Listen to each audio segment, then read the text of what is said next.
Price Lord brothers and sisters. கர்த்தராகிய இயேசு கிறிஸ்துவின் மகா பரிசுத்த நாமத்தினால் உங்கள் அனைவரையுமே வாழ்த்துகிறேன்.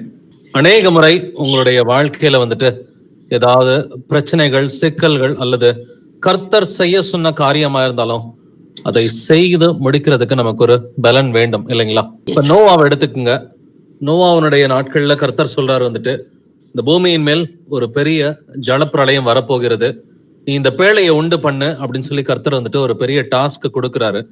அவன் பேழையை உண்டு பண்றது மட்டும் இல்லாம அதே போல சுவிசேஷமும் பிரசங்கிக்கிறான். சுவிசேஷம் பிரசங்கிக்கிறதுக்கும் பேழையை உண்டு பண்றதுக்கும் நிச்சயமாவே அவனுக்கு ஒரு பெரிய ஸ்ட்ரென்த் தேவைப்படுது. ஸோ எங்க இருந்து இவ்வளவு பெரிய ஒரு ஸ்ட்ரென்த் இந்த பூமியில இருக்கிற எல்லா ஜீவராசிகளும் தப்பிக்கிற மாதிரி அவ்வளவு பெரிய பேழையை உண்டு பண்ணுவதற்கு நோவாவுக்கும் அவனுடைய வீட்டாருக்கும் எங்க இருந்து பலன் கிடைத்தது? அல்லது தாவீது கோலியாத்தை எடுத்துக்குங்க. தாவீது கோலியாத்தோடு சண்டை போடுறதுக்கு போகும் பொழுது அந்த ஹைட் வெயிட் டிஃபரன்ஸ்லாம் நமக்கு நல்லாவே தெரியும்னு நினைக்கிறேன். கோலியாத் கிட்டத்தட்ட ஒரு 9 அடி உயரம் உள்ளவனா இருக்கிறான். அதுபோல அவன் ஒரு ட்ரைன்டு சோல்ஜர் வேலை. பட் இவன் ஒரு இளைஞனா இருக்கிறான். பட் தாவீதுக்கு எங்கே இருந்து இந்த பலன் கிடைத்தது அப்படின்றது நமக்கு தெரியும். அது கர்த்தர் கொடுத்த பலனா இருக்கிறது. அதே போல தானியல் சிங்க குகையில அவன் பலசாலிய போல எதுவும் பண்ணல, ஆனா ஆவியிலே பலன் கொண்டவனா இருந்தான். சிங்க குகையில அமைதியா ஆவியிலே பலன் கொண்டவனா இருந்ததுனால கர்த்தர் அவனுடைய சிங்கத்தின் வாயிலிருந்து அவனை தப்பு வித்தார். இதற்கும் உள்ளான மனுஷனில் ஒரு பலன் வேண்டும் இல்லைங்களா? ஷாத்ராக், மேஷாக், ஆபேத்நேகோ அவங்க அந்த அக்னி சூளையில ராஜா போடுறதுக்கு அவன் முயற்சி பண்ணும் பொழுது, நீ போடுறதா இருந்தா போட்டுக்கோ, எங்கள் தேவன் இதுல இருந்து தப்பு வைக்க வல்லவரா இருக்கிறார், அவர் தப்புவியாமற் போனாலும் நீர் வைத்த பொருசலையை நாங்கள் வணங்குவதில்லை அப்படின்னு சொல்லி சொன்னாங்க. இதற்கும் ஆவியில அவர்களுக்கு பலன் வேண்டியதா இருக்கிறது. அப்போஸ்தலன் பவுல் சென்ற எல்லா இடங்களிலும் அவனுக்கு ஒரு துன்பம் வந்தது. பட் அதையும் மீறி அவன் போதிக்கிறதுக்கு எங்க இருந்து ஆவியிலே அவனுக்கு பலன் கிடைத்தது அப்படிங்கிறத நாம் இன்று ஆராய்ந்து பார்க்கலாம். பிலிப்பியர் 4ஆம் அதிகாரம் 13ஆம் வசனம் வாசிக்கலாம். பிலிப்பியன்ஸ் 4:13. என்னை பலப்படுத்துகிற கிறிஸ்துவினாலே எல்லாவற்றையும் செய்ய எனக்கு பலன் உண்டு. ஆமென். ஆமென். என்னை பலப்படுத்துகிற கிறிஸ்துவினாலே எல்லாவற்றையும் செய்ய எனக்கு பலன் உண்டு. சோ நம்மை பலப்படுத்துகிறவர் கர்த்தராகிய இயேசு கிறிஸ்துவாக இருக்கிறார். சோ அவர் நம்மை பலப்படுத்துவதனாலே எல்லாவற்றையும் செய்ய எனக்கு பலன் உண்டு. அது நோவா போல சுவிசேஷம் அறிவிக்கிற விஷயமா இருக்கலாம், இல்ல சுவிசேஷம் அறிவிச்சுக்கிட்டே இந்த பூமியில் உள்ள எல்லா ஜீவராசிகளையும் காப்பாற்றுவதற்கு ஒரு பேழையை கட்டுற ஒரு விஷயமா இருக்கலாம், இல்ல தாவீதை போல ஒரு இளைஞனா இருந்து கோலியாத் போன்ற ஒரு பிசிக்கலி ஒரு மேசிவா இருக்கிற ஒரு சோல்ஜரை அவனை கொல்லக்கூடிய அந்த தைரியமா இருக்கலாம். இது எல்லாத்துக்குமே கர்த்தர் தான் நமக்கு பலன் கொடுக்கணும். இல்ல தானியேலை சிங்க குகையில காப்பாற்றியவர் தானியேலுக்கு ஆவியில பலன் கொடுத்திருந்தார். ஷாத்ராக், மேஷாக், ஆபேத்நேகோ அவங்க அக்கினி சூளைக்கு போறதுக்கு முன்னாடி தைரியத்தோட பேசுறதுக்கு, தன்னுடைய ஜீவனையும் பாராமல் கர்த்தருக்கு சாட்சி கொடுப்பதற்கு கர்த்தர் அவர்களுக்கு ஆவியிலே பலன் கொடுத்திருந்தார். அப்போஸ்தலன் பவுலுக்கு தன்னுடைய சொந்த ஜனங்களை எதிர்த்தாலும் அநேகர் சுவிசேஷத்திற்கு விரோதமாக இருந்தாலும் கர்த்தருக்கு பலமாய் சாட்சி கொடுப்பதற்கு கர்த்தர் தான் அவனை பலப்படுத்தினார். என்னை பலப்படுத்துகிற கிறிஸ்துவினாலே எல்லாவற்றையும் செய்ய எனக்கு பலன் உண்டு. சோ நம்ம எல்லோருக்குமே பலன் வேண்டும் பிரதர்ஸ் அண்ட் சிஸ்டர்ஸ். சரீரத்திலையும் நமக்கு பலன் வேண்டும், ஆவியிலையும் நமக்கு பலன் வேண்டும் இல்லைங்களா? இந்த பலனை கர்த்தர் ஒருவர் தான் நமக்கு கொடுக்க முடியும். பட் அதற்கு நாம் என்ன செய்ய வேண்டும்? இப்ப நாமளும் நோவாவை போல இருக்கணும், தாவீதை போல இருக்கணும், தானியேலை போல, ஷாத்ராக், மேஷாக், ஆபேத்நேகோவை போல, அல்லது பவுலை போல கர்த்தருக்கு சாட்சிகளா இருக்கணும் அப்படின்னு சொன்னா நமக்கு எங்க இருந்து பலன் வேண்டும்? நம்முடைய பலவீனங்கள் நமக்கு தெரியும் இல்லைங்களா? நமக்கு என்னென்னலாம் பிரச்சனை இருக்குது, நம்முடைய பலவீனங்கள் கர்த்தர் அறிந்தவரா இருக்கிறார். நமக்கும் நம்முடைய பிரச்சனைகள் தெரியும். பட் டெஸ்பைட் தட் நம்ம பலன் உள்ளவர்களா இருக்க வேண்டும். உள்ளான மனுஷனில் பலன் உள்ளவர்களா இருக்க வேண்டும். வாசிக்கலாம் 1 கொரிந்தியர் 1 அதிகாரம் 24வது வசனம். 1 Corinthians 1st chapter verse 24. ஆகிலும் யூதரானாலும் கிரேக்கரானாலும் எவர்கள் அழைக்கப்பட்டிருக்கிறார்களோ அவர்களுக்கு கிறிஸ்து தேவ பலனும் தேவ ஞானமுமாய் இருக்கிறார். ஆமென். ஆமென்.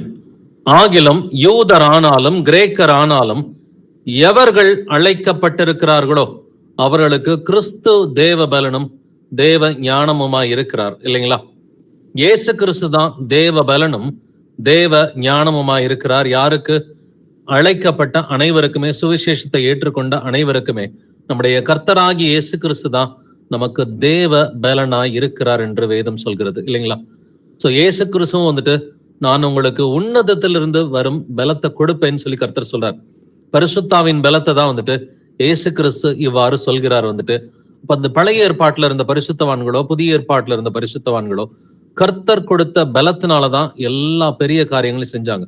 அவங்க செய்கிற சில காரியங்கள் வந்துட்டு நமக்கு வாசிக்கிறதுக்கு ரொம்ப ஆச்சரியமா இருக்கலாம். வாசிக்கும் பொழுது வந்துட்டு இது எவ்வளவு பெரிய அற்புதமா இருக்குதுன்னு சொல்லி மிகவும் நம்ம ஆச்சரியத்தோட பிரமிப்போட அந்த வசனங்களை வந்துட்டு வாசிக்கலாம். அதை நம்ம விசுவாசிக்கவும் செய்யறோம். பட் அந்த பலனை கொடுக்கிற ஒரே தேவன் தான் நமக்கு இருக்கிறார். அவர்களை பலப்படுத்துகிற தேவன் தான் நம்மையும் பலப்படுத்துகிறார். நோவாவுக்கு அந்த பிழையை கட்டின பலப்படுத்தின அதே தேவன் தான் நம்மையும் இன்று பலப்படுத்தி கொண்டிருக்கிறார் இல்லைங்களா? தாவீதோடு வந்துட்டு கோலியாத்தை எதிர்பார்க்கிறது கர்த்தர் வந்துட்டு அவனுக்கு பலனா இருந்தார், தேவ பலனா இருந்தார். அதே தாவீதினுடைய தேவன் தான் நமக்கு தேவனா இருக்கிறார். தானியேலுக்கு சிங்க குகையில வந்துட்டு அவனுக்கு ஆவியில பலனை கொடுத்த அதே தேவன் தான் நம்முடைய தேவனா இருக்கிறார். ஷாத்ராக் மேஷாக் ஆபேத்நேகோவை சாட்சி கொடுக்க அதே தேவன் நமக்கு வந்துட்டு தேவனா இருக்கிறார். பவுலை வழி நடத்தினா அதே தேவன், பவுலை ஆட்கொண்ட அதே தேவன் தான் வந்துட்டு நமக்குள் ஆவியாக வாசம் செய்கிறார். அப்படி இருக்கிறப்ப நம்முடைய கர்த்தராகிய இயேசு கிறிஸ்து நமக்கு தேவ பலனாகவும் தேவ ஞானமுமாக இருக்கிறார். அப்போ என்னுடைய பலவீனங்களை நான் எப்படி மேற்கொள்றது, தேவனுடைய பலத்தை கொண்டு என்னுடைய பலவீனங்களை நான் எப்படி மேற்கொள்றதுன்றத நம்மை நாமே நிதானிக்கிறவர்களா இருப்போம். வாசிக்கலாம் லூக்கா 24ஆம் அதிகாரம் வசனம் 49. லூக் 24:49. என் பிதா வாக்குத்தத்தம் பண்ணினதை இதோ நான் உங்களுக்கு அனுப்புகிறேன். நீங்களோ உன்னதத்தில் இருந்து வரும் பலனால் தரிப்பிக்கப்படும் வரைக்கும் எருசலேம் நகரத்தில் இருங்கள் என்றார். ஆமென். உன்னதத்திலிருந்து வரும் பலனால் தரிப்பிக்கப்படும் வரைக்கும் எருசலேம் நகரத்தில் இருங்கள். அப்ப உன்னதத்திலிருந்து வரும் பலம் இது என்னது? இது பரிசுத்த ஆவியை குறிக்கிற ஒரு விஷயமா இருக்கிறது. அப்ப பரிசுத்த ஆவிதான் நமக்கு தேவ பலனாக தேவ ஞானமுமாக இருக்கிறார். அப்ப இந்த பலத்தை பத்தி தான் வந்துட்டு அப்போஸ்தலன் பவுல் சொல்றான், என்னை பலப்படுத்துகிற கிறிஸ்துவினாலே எல்லாவற்றையும் செய்ய எனக்கு பலன் உண்டு. அப்ப இந்த பலத்தை உடைய பிள்ளைகளா நம்ம இருக்கிறோமா? நம்ம பரிசுத்த ஆவியின் பலனோடு நம்முடைய வாழ்க்கையில அன்றாடம் சிந்திக்கிறோமா, செயல்படுகிறோமா, பேசுகிறோமான்னு சொல்லி நம்மை நாமே நிதானித்து பார்ப்போம். நம்ம எதை செய்தாலும் வந்துட்டு அதை கர்த்தராகி இயேசு கிறிஸ்துவின் நாமத்தை கொண்டு, அதாவது பரிசுத்த ஆவியை கொண்டுதான் நாம் செய்ய வேண்டும் என்கிற ஒரு கட்டளை இருக்கிறது. வார்த்தையினாலும் கிரியையினாலும் நீங்கள் எதை செய்தாலும் அதை கர்த்தராகி இயேசு கிறிஸ்துவின் நாமத்தினாலே செய்யணும்னு சொல்லி கொலோசையர் 3:17 நமக்கு சொல்லி கொடுக்கிறது. அப்ப உன்னதத்திலிருந்து பலனால் நாம் தரிக்கப்பட்டிருக்கிறோமா? ஆவியானவர் நம்முடனே கூட இருக்கிறாரா? இல்ல அவர் இருக்கிற பட்சத்தில் அவர் சொல்கிறத மட்டும்தான் நம்ம செய்யறோமா? அல்லது சில நேரங்கள் வந்துட்டு நம்முடைய மாம்சம் சொல்கிறதை நாம் செய்கிறோமா? நம்மை நாமே நிதானித்து பார்ப்போம்.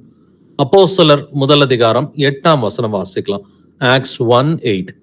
பரிசுத்த ஆவி உங்களிடத்தில் வரும்போது நீங்கள் பலனடைந்து எருசலேமிலும் யூதாயா முழுவதிலும் சமாரியாவிலும் பூமியின் கடைசி பரியந்தமும் எனக்கு சாட்சிகளாய் இருப்பீர்கள் என்றார். ஆமென். பரிசுத்த ஆவி உங்களிடத்தில் வரும்போது நீங்கள் என்ன அடைவீர்கள்? நீங்கள் பலன் அடைந்து எனக்கு சாட்சிகளாய் இருப்பீர்கள்னு கர்த்தர் சொல்றாரு. இப்ப நம்ம ஏற்கனவே ஒரு சில பரிசுத்தவான்களை சாட்சியா பேசணும். நோவா வந்துட்டு எப்படி அந்த பேழையை கட்டினாரு, தாவீது எப்படி வந்துட்டு கோலியாத்தை வந்துட்டு மேற்கொண்டான், தானியேல் எப்படி சிங்க குகையில அமைதியா உட்கார்ந்து இருந்தாரு, ஷாத்ராக் மேஷாக் ஆபேத்நேகோ ராஜாவை எதிர்த்துக்கிட்டு அவ்வளவு தைரியமா பதில் சொல்லி அவங்க அக்கினி சீலையில போறதுக்கு விசுவாசம் உள்ளவர்களா இருந்தாங்க.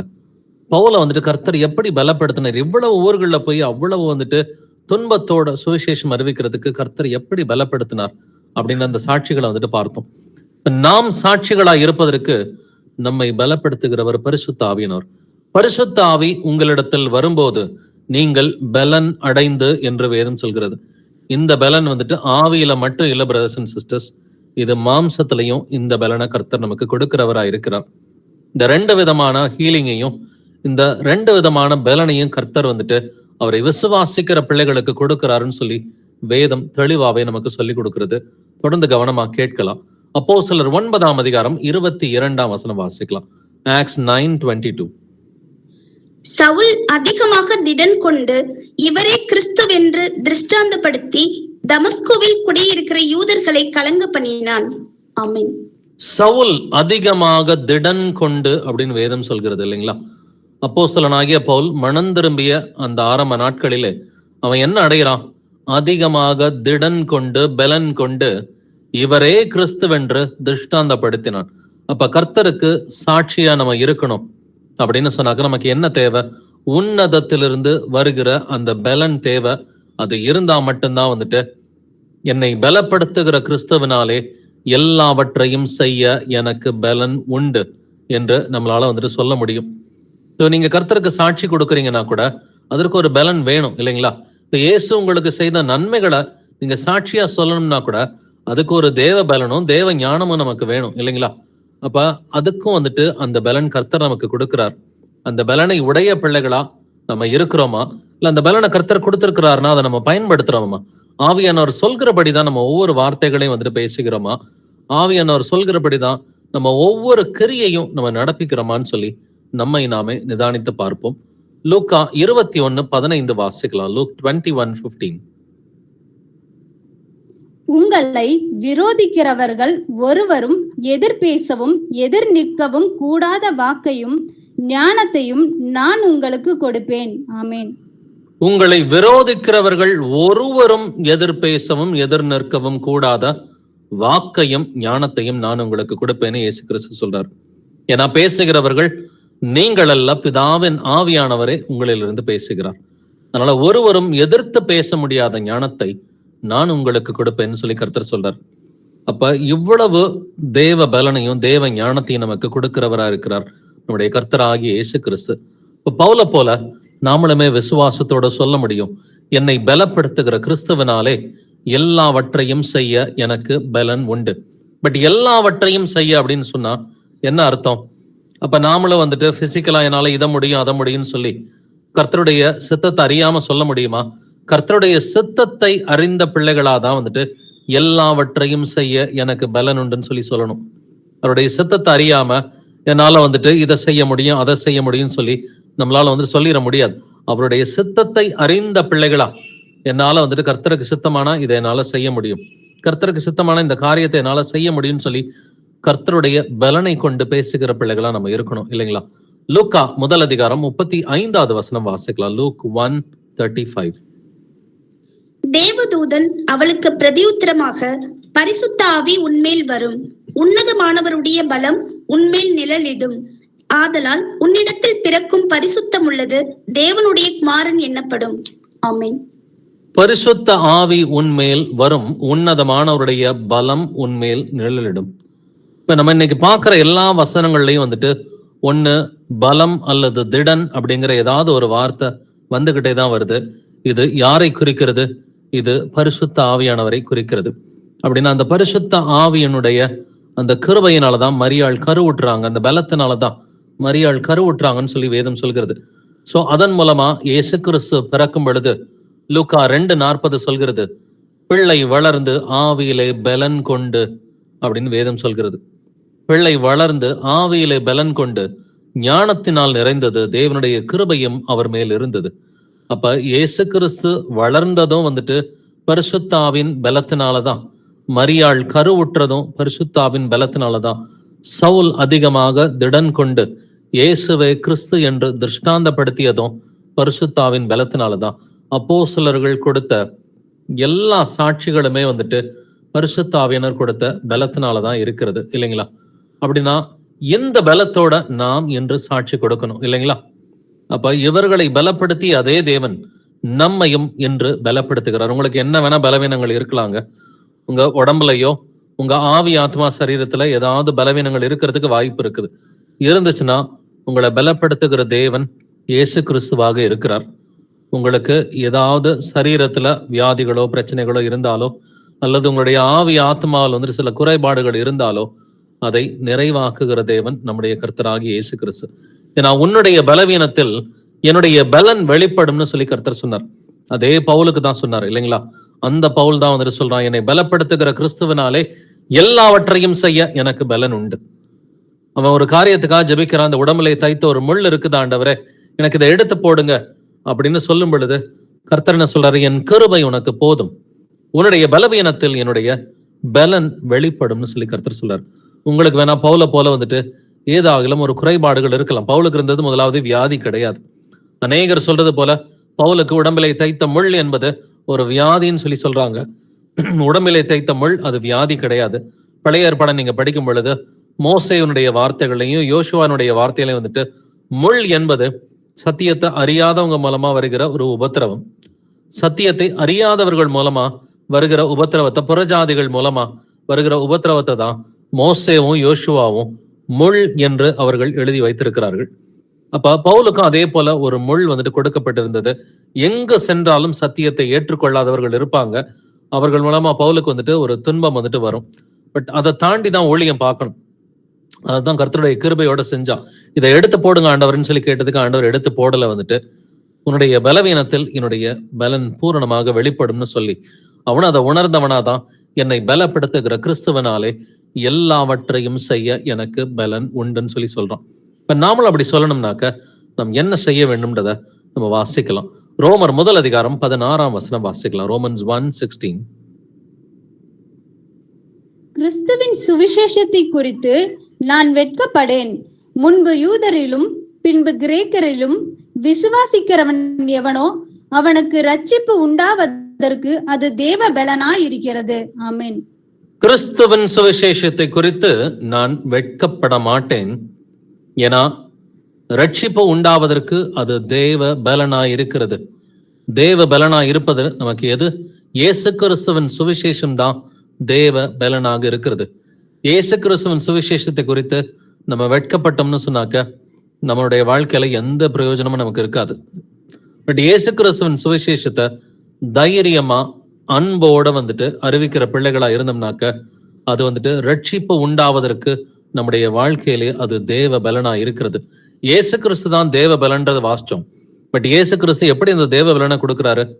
அவர் நமக்கு அந்த தேவ பலனை கொடுக்கிறது அவருடைய சுவிசேஷத்தின் மூலமா தான் கொடுக்கிறாரு. இந்த சுவிசேஷம் என்பது அது சிலுவையை பற்றிய உபதேசமா இருக்கிறது. வாசிக்கலாம். 1 கொரிந்தியர் 1:18. 1 Corinthians 1:18. சிலுவையை பற்றிய உபதேசம் கெட்டு போகிறவர்களுக்கு பைத்தியமாய் இருக்கிறது, ரட்சிக்கப்படுகிற நமக்கோ அது தேவ பலனாய் இருக்கிறது. ஆமென். சிலுவையை பற்றிய உபதேசம் அது எப்படி இருக்குதா? ரட்சிக்கப்படுகிற நமக்கோ அது தேவ பலனா இருக்கிறதுன்றத வாசிச்சோம். ரோமர் 1:16 இயேசு கிறிஸ்துவின் சுவிசேஷம் தான் அது தேவ பலன் என்று எழுதியிருக்கிறது. பட் 1 கொரிந்தியர் 1:18 சிலுவையை பற்றிய உபதேசம் இது ரட்சிக்கப்படுகிறவர்களுக்கு தேவ பலனா இருக்கிறது. இன்னொரு வசனத்துல நம்ம வாசிச்சோம், இயேசு கிறிஸ்துவே நமக்கு தேவ பலனா இருக்கிறார். உண்மைதான், இயேசு கிறிஸ்து நமக்கு தேவ பலனா இருக்கிறார். எப்படி சுவிசேஷத்தை நம்ம விசுவசிச்சோம்னாக்க இயேசு கிறிஸ்து நமக்கு தேவ பலனா இருக்கிறார். உங்களுக்கும் ஏதாவது ஒரு அன்கம்ஃபர்டபுள் சிச்சுவேஷன்ல நீங்க இருந்திருந்திருக்கலாம். இல்ல வந்துட்டு மென்டலி டிப்ரெசிங் ப்ராப்ளம்ஸ் ஏதாவது ரீசெண்டா நடந்திருக்கிறதுக்கு வாய்ப்பு இருக்கு. அல்லது வந்துட்டு பிசிக்கலா வந்துட்டு ஒரு டிஃபிகல்ட்டான சிச்சுவேஷன்ஸ்ல நீங்க இருந்திருக்கலாம். பட் ஆனாலும் அதை மேற்கொள்வதற்கு கர்த்தருடைய சுவிசேஷம் நமக்கு தேவ பலனா இருக்கிறது. நீங்க சுவிசேஷம் அறிவிக்கிறதுனாலயோ இல்ல சுவிசேஷத்தை கடைபிடிக்கிறதுனாலயோ உங்களுடைய சொந்தக்காரங்களோ நண்பர்களோ உங்களை வந்துட்டு துன்பப்படுத்தும் பொழுது உங்களை ஆக்கினைக்குள்ளாக தீர்ப்பதற்கும் அவர்கள் வந்துட்டு ரெடியா இருப்பாங்க. பட் உங்களை வந்துட்டு துன்பப்படுத்தும் பொழுது இயேசு கிறிஸ்துவின் சுவிசேஷம் தான் நமக்கு தேவ பலனா இருந்து ஆறுதல் கொடுக்கிறது. இல்ல உலகத்துல ஏதாவது ஒரு சேலஞ்ச் இருக்கலாம், உங்களுக்கு ஏதாவது பிசாசின் மூலமா ஒரு போராட்டம் வந்துட்டு இருக்கலாம். எந்த சேலஞ்சா இருந்தாலும் நம்ம ஜெயம் கொள்ளுகிற பிள்ளைகளா இருக்கிறோம்னு சொல்லி வேதம் சொல்கிறது. நீங்கள் பிசாசை ஜெயிக்கிறதுக்கு உங்களுக்கு ஜெயத்தை கொடுக்கிறது எதுன்னு சொன்னாக்க இயேசு கிறிஸ்துவின் சுவிசேஷம். இதை நீங்க கடைபிடிச்சீங்கன்னா ஆவியானவர் உங்களுடனே கூட இருந்து உங்களை தொடர்ந்து பலப்படுத்துகிறவராக இருப்பார். எது வரைக்கும்? உங்களுடைய ரட்சிப்பு வரைக்கும். 2ஆம் வருகை நாள் மட்டும் உங்களை பரிசுத்த ஆவியானவர் பலப்படுத்துகிற தேவனாய் இருக்கிறார். வாசிக்கலாம். 1 கொரிந்தியர் 3:2 1 Corinthians 3:2. நீங்கள் பலன் இல்லாதவர்களானதால் உங்களுக்கு போஜனம் கொடாமல் பாலை குடிக்க கொடுத்தேன். இன்னமும் நீங்கள் மாம்சத்துக்குரியவர்களாய் இருக்கிறபடியால் இப்பொழுது உங்களுக்கு பலன் இல்லை. ஆமென். உங்களுக்கு இப்பொழுது பலன் இல்லை அப்படின்னு சொல்லி பவுல் கொரிந்து மக்களை பார்த்து சொல்றான். காரணம் என்னன்னா, நீங்க மாம்சத்துக்குரியவர்களா இருக்கிறீங்கப்பா, அதனால உங்களுக்கு ஆவிக்குரிய பலன் இருக்காது. வசனம் தொடங்கும் பொழுது நீங்கள் பலன் இல்லாதவர்கள் ஆனதால் உங்களுக்கு போஜனம் கொடாமல் பாலை குடிக்க கொடுத்தேன். களங்கமில்லாத ஞானப்பால் என்பது திருவசனம் இல்லைங்களா? அப்ப வசனத்துல பழக்கப்படாதவங்களை பார்த்து குழந்தைகள் என்று வேதம் சொல்கிறது, பலன் இல்லாதவர்கள் என்று வேதம் சொல்கிறது, மாம்சத்துக்குரியவர்கள் என்று வேதம் சொல்கிறது. பட் பலன் இல்லாத இவர்களுக்கு வந்துட்டு என்ன கொடுக்கணுமா? அந்த அடிப்படை உபதேசங்களை வந்துட்டு, மூல உபதேசங்களை வந்துட்டு பாலை கொடுத்தேன். அப்ப திருவசனம் ஆகிய களங்க பாலின் மேல் நம்ம வாஞ்சையா இருந்தோம்னு சொன்னாக்க நம்ம நிச்சயமா திடன் அடைய முடியும், பலன் அடைய முடியும். ஆவி ஆத்மா சரீரத்துல திடன் பலன் அடைய முடியும். அதுக்கு ஒரு முக்கியமான காரியம் நம்ம செய்யணும். அது என்னன்றதை நம்ம கவனிச்சு பார்க்கலாம். நீங்க கர்த்தருக்குள்ளார பவுல போல பலன் கொண்டு இருக்கணும், இல்ல வந்துட்டு தாவீத போல, தானியேல போல, ஷாத்ராக் மேஷாக் ஆபேத்நேகோவை போல, நோவாவை போல நீங்க பலன் கொள்ளணும் அப்படின்னு சொன்னாக்க ஒரு முக்கியமான காரியம் நம்ம செய்யணும். நெஹேமியா 8ஆம் அதிகாரம் 10ஆம் வசனம் வாசிக்கலாம். நெஹேமியா 8:10. பின்னும் அவன் அவர்களை நோக்கி, நீங்கள் போய் கொழுமையானதை புசித்து மதுரமானதை குடித்து ஒன்றும் இல்லாதவர்களுக்கு பங்குகளை அனுப்புங்கள். இந்த நாள் நம்முடைய ஆண்டவருக்கு பரிசுத்தமான நாள், விசாரப்பட வேண்டாம். கர்த்தருக்குள் மகிழ்ச்சியாய் இருப்பதே உங்களுடைய பலன் என்றான். ஆமென். என்ன சொல்லப்பட்டு இருக்கிறது? கர்த்தருக்குள் மகிழ்ச்சியாய் இருப்பதே உங்களுடைய பலன் என்று வசனம் சொல்கிறது. அப்போ உங்களுக்கும் எனக்கும் பலன் என்னது? கர்த்தருக்குள்ளார நீங்க மகிழ்ச்சியா இருக்கிறீங்களா?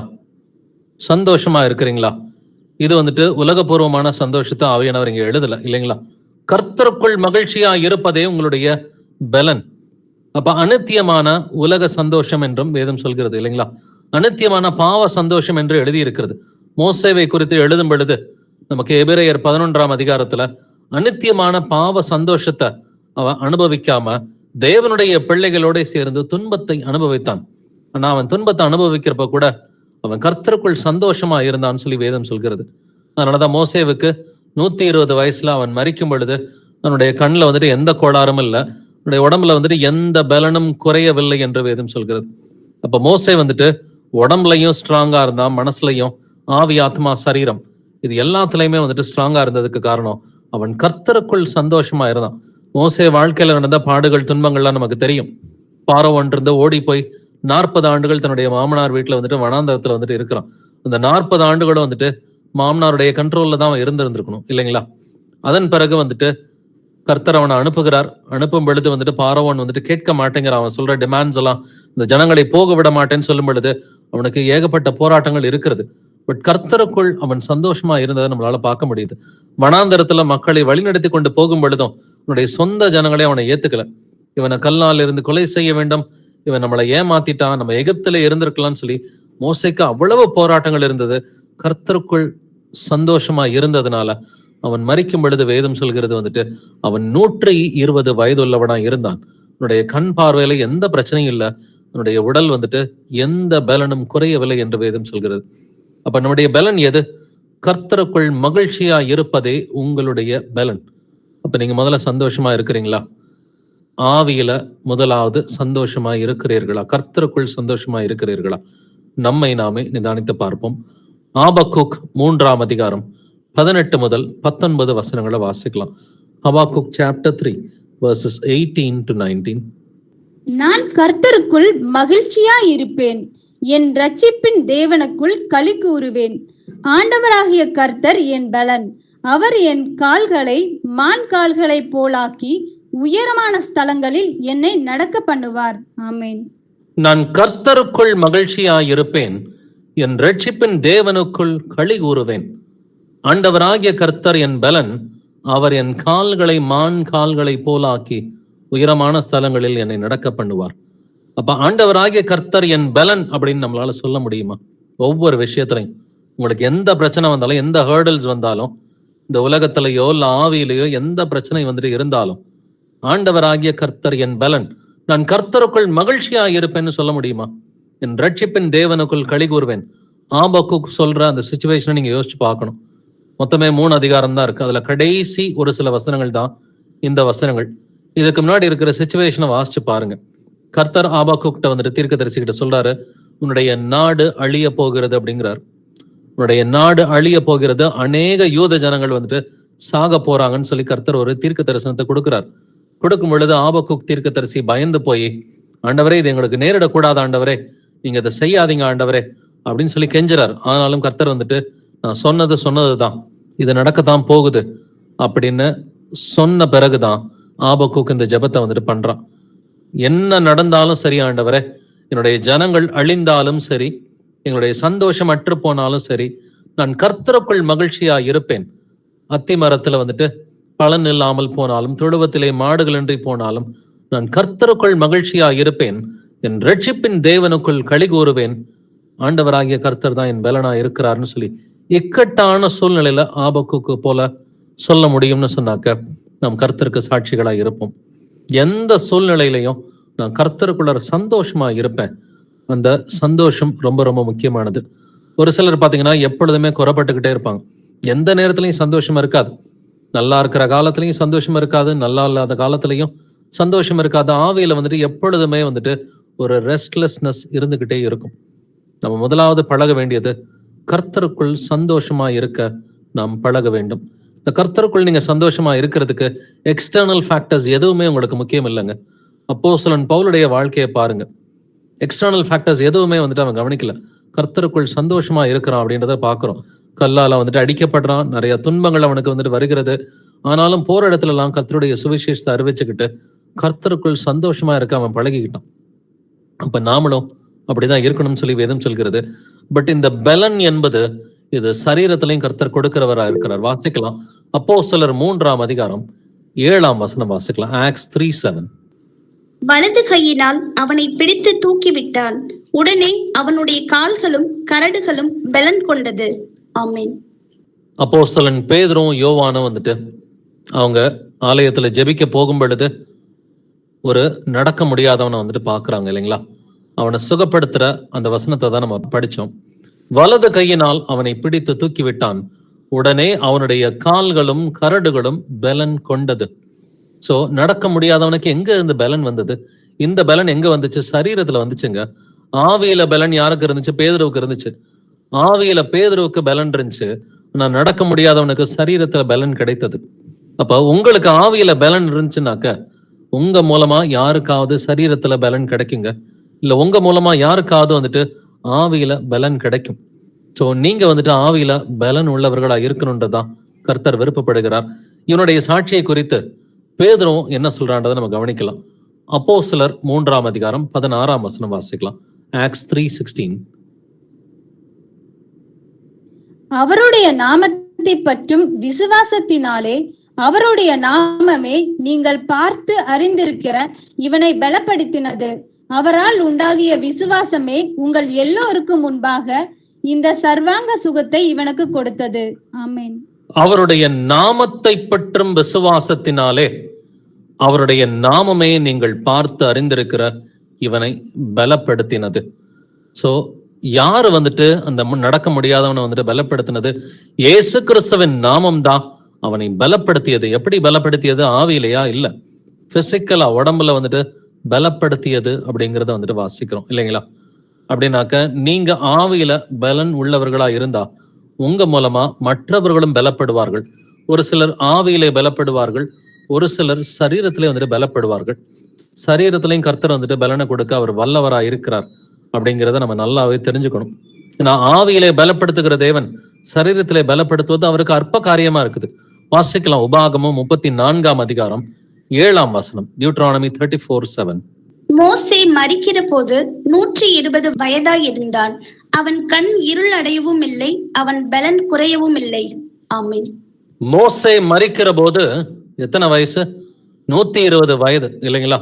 அவன் கண் இருள் அடையவும் இல்லை, அவன் பலன் குறையவும் இல்லை. இன்னைக்கு அநேகருக்கு கண்ணில் பிரச்சனை இருக்குது, லாங் சைட் ஷார்ட் சைடுன்னு சொல்லிட்டு. ஸோ கண்ணில் வந்துட்டு கோளாறுகள் இருக்குது. ஒரு சிலருக்கு வந்துட்டு ஸோ கண்ணில் வந்துட்டு ஆப்ரேஷன் பண்ற நிலைமை கூட வந்துட்டு இருக்குது. ஆனால் மோசேவுக்கு அவனுடைய கண் இருள் அடையவும் இல்லை, அவன் பலன் குறையவும் இல்லை. அப்ப இதெல்லாம் நம்ம விசுவாசிக்கிற பிள்ளைகளா இருக்கணும். ஏன்னா மோசே வந்துட்டு கர்த்தருக்குள் சந்தோஷமா இருந்தான் இல்லைங்களா? மோசே கர்த்தருக்குள் சந்தோஷமா இருந்தனால கர்த்தர் அவனுக்கு தேவ பலனா இருந்தார். பிசிக்கலாவே அவனுடைய கண்லையும் பிரச்சனை இல்லை, அவனுடைய உடம்புல வந்துட்டு பலன் குறையவும் இல்லை. அப்ப உடம்புல பலன் குறையலைன்னா என்ன அர்த்தம்? வயதான காலத்திலையும் வாலிபனுக்குரிய ஒரு ஸ்ட்ரென்த் இருந்துச்சு. இது மோசேவுக்கு மட்டும் நடக்கலங்க, இன்னொருத்தனுக்கும் இதே மாதிரி 80 வயசுக்கு மேல ஒருத்தன் சொல்றான், நான் சண்டை போடுறதுக்கும் நான் இன்னைக்கு ரெடி, நான் யுத்தத்துக்கு போறதுக்கும் நான் ரெடியா இருக்கிறேன்னு சொல்றான். அவன் தான் காலேபு. வாசிக்கலாம் காலேபை குறித்து. யோசுவா 14ஆம் அதிகாரம் வசனம் 11. ஜோஷுவா 14:11. மோசே என்னை அனுப்புகிற நாளில் எனக்கு இருந்த அந்த பலன் இந்நாள் வரைக்கும் எனக்கு இருக்கிறது. யுத்தத்துக்கு போக்கும் வரத்துமா இருக்கிறதுக்கு அப்போது எனக்கு இருந்த பலன் இப்போதும் எனக்கு இருக்கிறது. ஆமென். பேசுறது காலேபு. யாருக்கிட்ட பேசுறான்னா யோசுவா கிட்ட பேசுறான். இந்த 2 பேரும் தாங்க வந்துட்டு கானான் தேசத்துக்குள்ளார விசுவாசத்தோட நுழைந்தவர்கள். அந்த 6 லட்சம் ஆண்கள்ல வந்துட்டு ஒரு 2 பேர் தான் விசுவாசத்தோட கானான் தேசத்துக்குள்ள நுழைஞ்சாங்க. அவர்கள் தான் காலேபும் யோசுவாவும். யோசுவா வந்து கானான் தேசத்துக்குள்ளார ஜனங்களை அழைத்து கொண்டு போய் அவனுடைய வயதான காலத்துல வந்துட்டு அவன் எல்லாத்துக்கும் வந்துட்டு ஆலோசனை சொல்லிக்கிட்டு இருக்கிறான். அந்த நேரத்துல காலேபுக்கும் 80 வயசுக்கு மேல ஆகுது, யோசுவாவுக்கும் 80 வயசுக்கு மேல இருக்குது. இவங்க 2 பேரும் என்ன பேசிக்கிறாங்கன்னு கவனிச்சு பாருங்க. மோசே என்னை அனுப்புகிற நாளில், 40 வருஷத்துக்கு முன்னாடி சொல்றான், மோசே வந்துட்டு என்னை அனுப்புகிற நாளில் எனக்கு இருந்த அந்த பலன் இந்நாள் வரைக்கும் எனக்கு இருக்கிறது. பிசிக்கல் பலத்தை பத்தி தான் அவன் பேசுறான், ஆவிக்குரிய பலத்தை பத்தி அவன் இங்க பேசல. பிசிக்கலா நான் ஃபிட்டா இருக்கிறேன்னு சொல்லி சொல்றான். யுத்தத்திற்கு போக்கும் வரத்துமா இருக்கிறதற்கு அப்போது எனக்கு இருந்த பலன் இப்போதும் எனக்கு இருக்கிறது. பிசிக்கலா நான் இப்ப கூட யுத்தத்துக்கு போறதுக்கு ரெடின்னு சொல்லி எத்தனை வயசுல காலேபு சொல்றான்? 80 ஆண்டுகள்ல சொல்றாங்க. உனக்கு 80 வயசுக்கு மேல ஆகுது. 80 வயசுக்கு மேல இருக்கும் பொழுது காலேபு சொல்றது பிசிக்கலி ஐ எம் ஃபிட் அப்படின்னு சொல்லி சொல்றான். அப்ப நம்மளும் கர்த்தரை வந்துட்டு முழுமையா ஏத்துக்கிட்டோம்னு சொன்னாக்க பிசிக்கலி ஃபிட்டா நம்மளை வந்துட்டு வச்சிருப்பாருங்க. அதுல எந்த சந்தேகமும் வந்துட்டு கிடையாது. நம்ம கர்த்தருக்கு வந்துட்டு உண்மை உள்ள பிள்ளைகளா இருந்தோம்னு சொன்னாக்க, மோசேவை போல யோசுவா போல கர்த்தரை விசுவாசிக்கிற பிள்ளைகளா, நம்ம வந்துட்டு கர்த்தருக்குள் சந்தோஷப்படுகிற பிள்ளைகளா இருந்தோம்னு சொன்னாக்க பிசிக்கலி ஃபிட்டா இருக்கிறது பெரிய விஷயமே கிடையாது. எபிரேயர் 11:11 வாசிக்கலாம். ஹீப்ரூஸ் 11:11.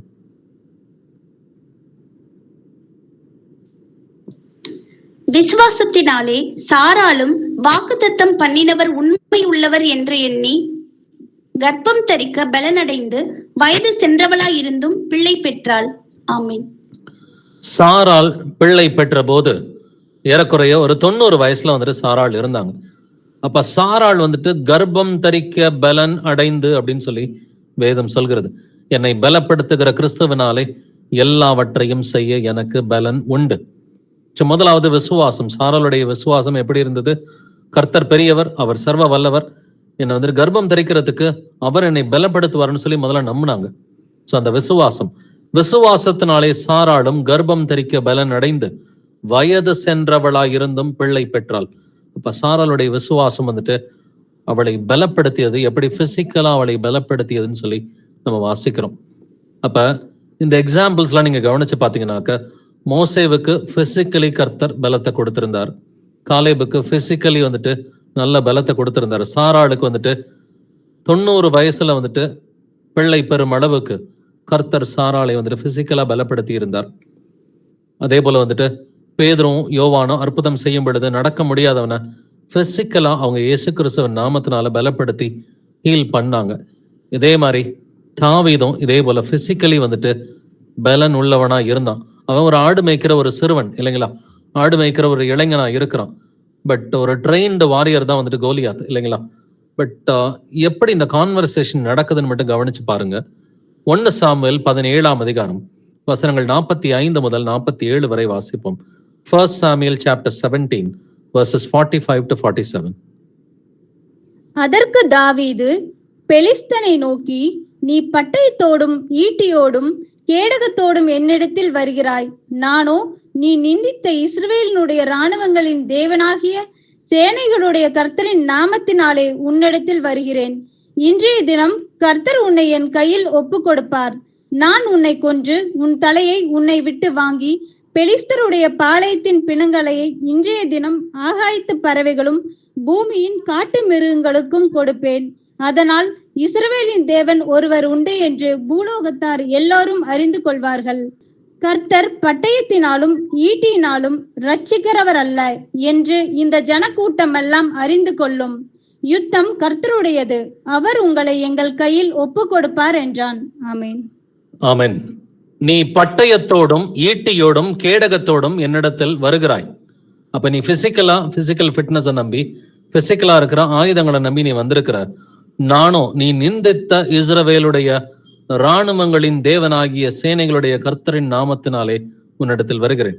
சேனைகளின் கர்த்தர்னு சொல்லி முதல்ல வந்துட்டு கர்த்தரை சேனைகளின் கர்த்தர்னு இன்ட்ரடியூஸ் பண்றதே தாவீது தான் வேதத்துல. இதுக்கு முன்னாடி இந்த வார்த்தை வந்துட்டு இருக்காது. லார்ட் ஆஃப் ஹோஸ்ட் அப்படின்னு சேனைகளின் கர்த்தர்னு இதுக்கு முன்னாடி நீங்க பைபிள்ல வந்துட்டு அவ்வளவா படிக்க முடியாது. அப்ப கர்த்தரை நம்பி வருகிறான். ஏன்னா கர்த்தர் ஆவியான தேவன் இல்லைங்களா? ஆவியான தேவன் என்னை பிசிக்கலாவும் பலப்படுத்துவாருன்னு சொல்லி அந்த விசுவாசத்தோடு தான் ஒரு ட்ரெயின்டு சோல்டர், ஒரு ஜெயண்டா இருக்கிறான், 9 அடியில வந்துட்டு இருக்கிறான். அவன்கிட்ட தாவீது பேசுற அந்த விசுவாசத்தை கவனிச்சு பாருங்க. நானோ நீ நிந்தித்த இஸ்ரவேலுடைய இராணுவங்களின் தேவனாகிய சேனைகளுடைய கர்த்தரின் நாமத்தினாலே உன்னிடம் வருகிறேன். இன்றைய தினம் கர்த்தர் உன்னை என் கையில் ஒப்பு கொடுப்பார். நடக்க போறத விசுவாசத்தோட பேசுறான். நான் உன்னை கொன்று உன் தலையை உன்னை விட்டு வாங்கி ஆகாயத்து பறவைகளுக்கும் பூமியின் காட்டு மிருகங்களுக்கும் கொடுப்பேன். அதனால இஸ்ரவேலில் தேவன் ஒருவர் உண்டு என்று பூலோகத்தார் எல்லாரும் அறிந்து கொள்வார்கள். இதுதான் விசுவாசம். இந்த விசுவாசம் இருந்துச்சுன்னு சொன்னாக்க பிசிக்கலா ஃபிட்னஸ் இருக்குங்க. பிசிக்கல் ஃபிட்னஸ் இருக்கும், பிசிக்கல் பலன் இருக்கும். கர்த்தர் பட்டயத்தினாலும் ஈட்டியினாலும் ரட்சிக்கிறவர் அல்ல என்று இந்த ஜனக்கூட்டம் எல்லாம் அறிந்து கொள்ளும். யுத்தம் யாருடையது? யுத்தம் கர்த்தருடையது அப்படின்றத நம்ம புரிஞ்சுக்கணும்.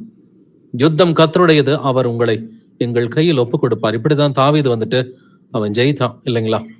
அப்ப இதை உணர்கிற பிள்ளைகளா நம்ம இருக்கணும். தொடர்ந்து வாசிக்கலாம். சங்கீதம் 144 முதல் வசனம். Psalm 144 verse 1. என் கைகளை போருக்கும் என் விரல்களை யுத்தத்திற்கும் படிப்பிக்கிற என் கண்மலையாகிய கர்த்தருக்கு ஸ்தோத்திரம். ஆமீன். தாவீதை ஜெயித்த பிறகு அவன் சொல்ற வார்த்தை என்னது? என் கைகளை போருக்கும் என் விரல்களை யுத்தத்திற்கும் படிப்பிக்கிற என் கண்மலையாகிய கர்த்தருக்கு ஸ்தோத்திரம். அப்ப யுத்தத்திற்கு கர்த்தர் பழக்கப்படுத்துகிறார்னு சொல்லி சொல்றான். அவன் ஆடு மேய்த்த ஒரு சிறுவனா வந்துட்டு இருக்கிறான். அப்படின்னா நீங்களும் நானும் ஒரு சாதாரண ஜனமா இருக்கலாம். பட் கர்த்தர் வந்துட்டு வான மண்டலங்களில் உள்ள எல்லா சேனைகளோடு, அந்தகார லோகாதிபதிகளோடு நமக்கு போராட்டம் உண்டுன்னு சொல்லியிருக்கிறார். அப்ப அவர்களை எதிர்க்கிறதுக்கு நமக்கு ஆவிக்குரிய ஆயுதங்களை கொடுத்திருக்கிறார். நாம் அதை பயன்படுத்துகிறோமா? தாவீதை யுத்தத்திற்கு பழக்கப்படுத்திய அதே தேவன் நம்மையும் வந்துட்டு ஆவிக்குரிய யுத்தத்திற்கு நம்மை பழக்கப்படுத்துகிறார். யுத்தத்துல ஜெயிக்கிறதுக்கு அவர் நம்மை பழக்கப்படுத்துகிறார். அப்ப அந்த ஆவிக்குரிய ஆயுதங்களை ஏந்திய பிள்ளைகளா நம்ம பிசாச வந்துட்டு ஜெயிக்கிறோமா? அன்றாடம் நமக்கு வருகிற சோதனைகள், பிரச்சனைகள், இதுல இருந்து நம்ம வந்துட்டு ஆவிக்குரிய ஆயுதங்களோடு வந்துட்டு பிசாசை எதிர்க்கிற பிள்ளைகளா, அவர்களை ஜெயிக்கிற பிள்ளைகளா வந்துட்டு நாம் இருக்கிறோமா? தொடர்ந்து கர்த்தருக்குள்ளார சந்தோஷமா இருக்கிறோமான்னு சொல்லி நம்மை நாம நிதானித்து பார்ப்போம். சங்கீதம் 140 வசனம் 7 வாசிக்கலாம். Psalm 140 verse 7. ஆண்டவராகிய கர்த்தாவே, என் ரட்சிப்பின் பலனே, யுத்த நாளில் என் தலையை மூடினீர். ஆமென். ஆண்டவராகிய கர்த்தாவே, என் ரட்சிப்பின் பலனே என்று எழுதியிருக்கிறது. நமக்கு ரட்சிப்பின் பலனை கொடுக்கிறது நம்முடைய கர்த்தராகிய இயேசு கிறிஸ்துவாக இருக்கிறார். ஆவியில பலனை கொடுக்கிறதும் அவர் தான். உங்களுக்கு சரீரத்துல பலனை கொடுக்கிறதும் அவராக தான் இருக்கிறார். அதனாலதான் கர்த்தர் வந்துட்டு மோசே மரித்த பிறகு யோசுவா கிட்ட பேசுறார். மோசே மரித்த பிறகு யோசுவா கிட்ட பேசும் பொழுது வந்துட்டு நீ பலன் கொண்டு திடமனதாயிருன்னு சொல்றார். பலன் கொள், திடன் கொள்னு சொல்லி கர்த்தர் ஓப்பனாவே பேசுறார். வாசிக்கலாம். யோசுவா 1 அதிகாரம் 9வது வசனம். யோசுவா 1:9. நான் உனக்கு கட்டளையிடவில்லையா? பலம் கொண்டு திடமனதாயிரு, திகையாதே, கலங்காதே. நீ போகும் இடமெல்லாம் உன் தேவனாகிய கர்த்தர் உன்னோட இருக்கிறார் என்றார்.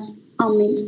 மோசே மரித்த பிறகு நீ பயப்பட வேண்டாம்பா, பலன் கொண்டு திடமனதாயிரு, திகையாதே, கலங்காதே. நீ போகும் இடமெல்லாம் உன் தேவனாகிய கர்த்தர் உன்னோட இருக்கிறார். அப்ப நாம தொடர்ந்து இப்படி இருக்கிறோமா? யோசுவா போல வந்துட்டு பலன் கொண்டு திடமனதா இருக்கிறோமா? திகையாம கலங்காம வந்துட்டு நான் போகும் இடமெல்லாம் கர்த்தர் என்னோட கூட இருக்கிறார் அப்படின்ற அந்த விசுவாசத்தோட கூட இருக்கிறோமா? ஏன்னா அப்போஸ்தலன் பவுல் வந்துட்டு ஆவிக்குரிய ரீதியில நமக்கு சொல்லி கொடுக்குறான்.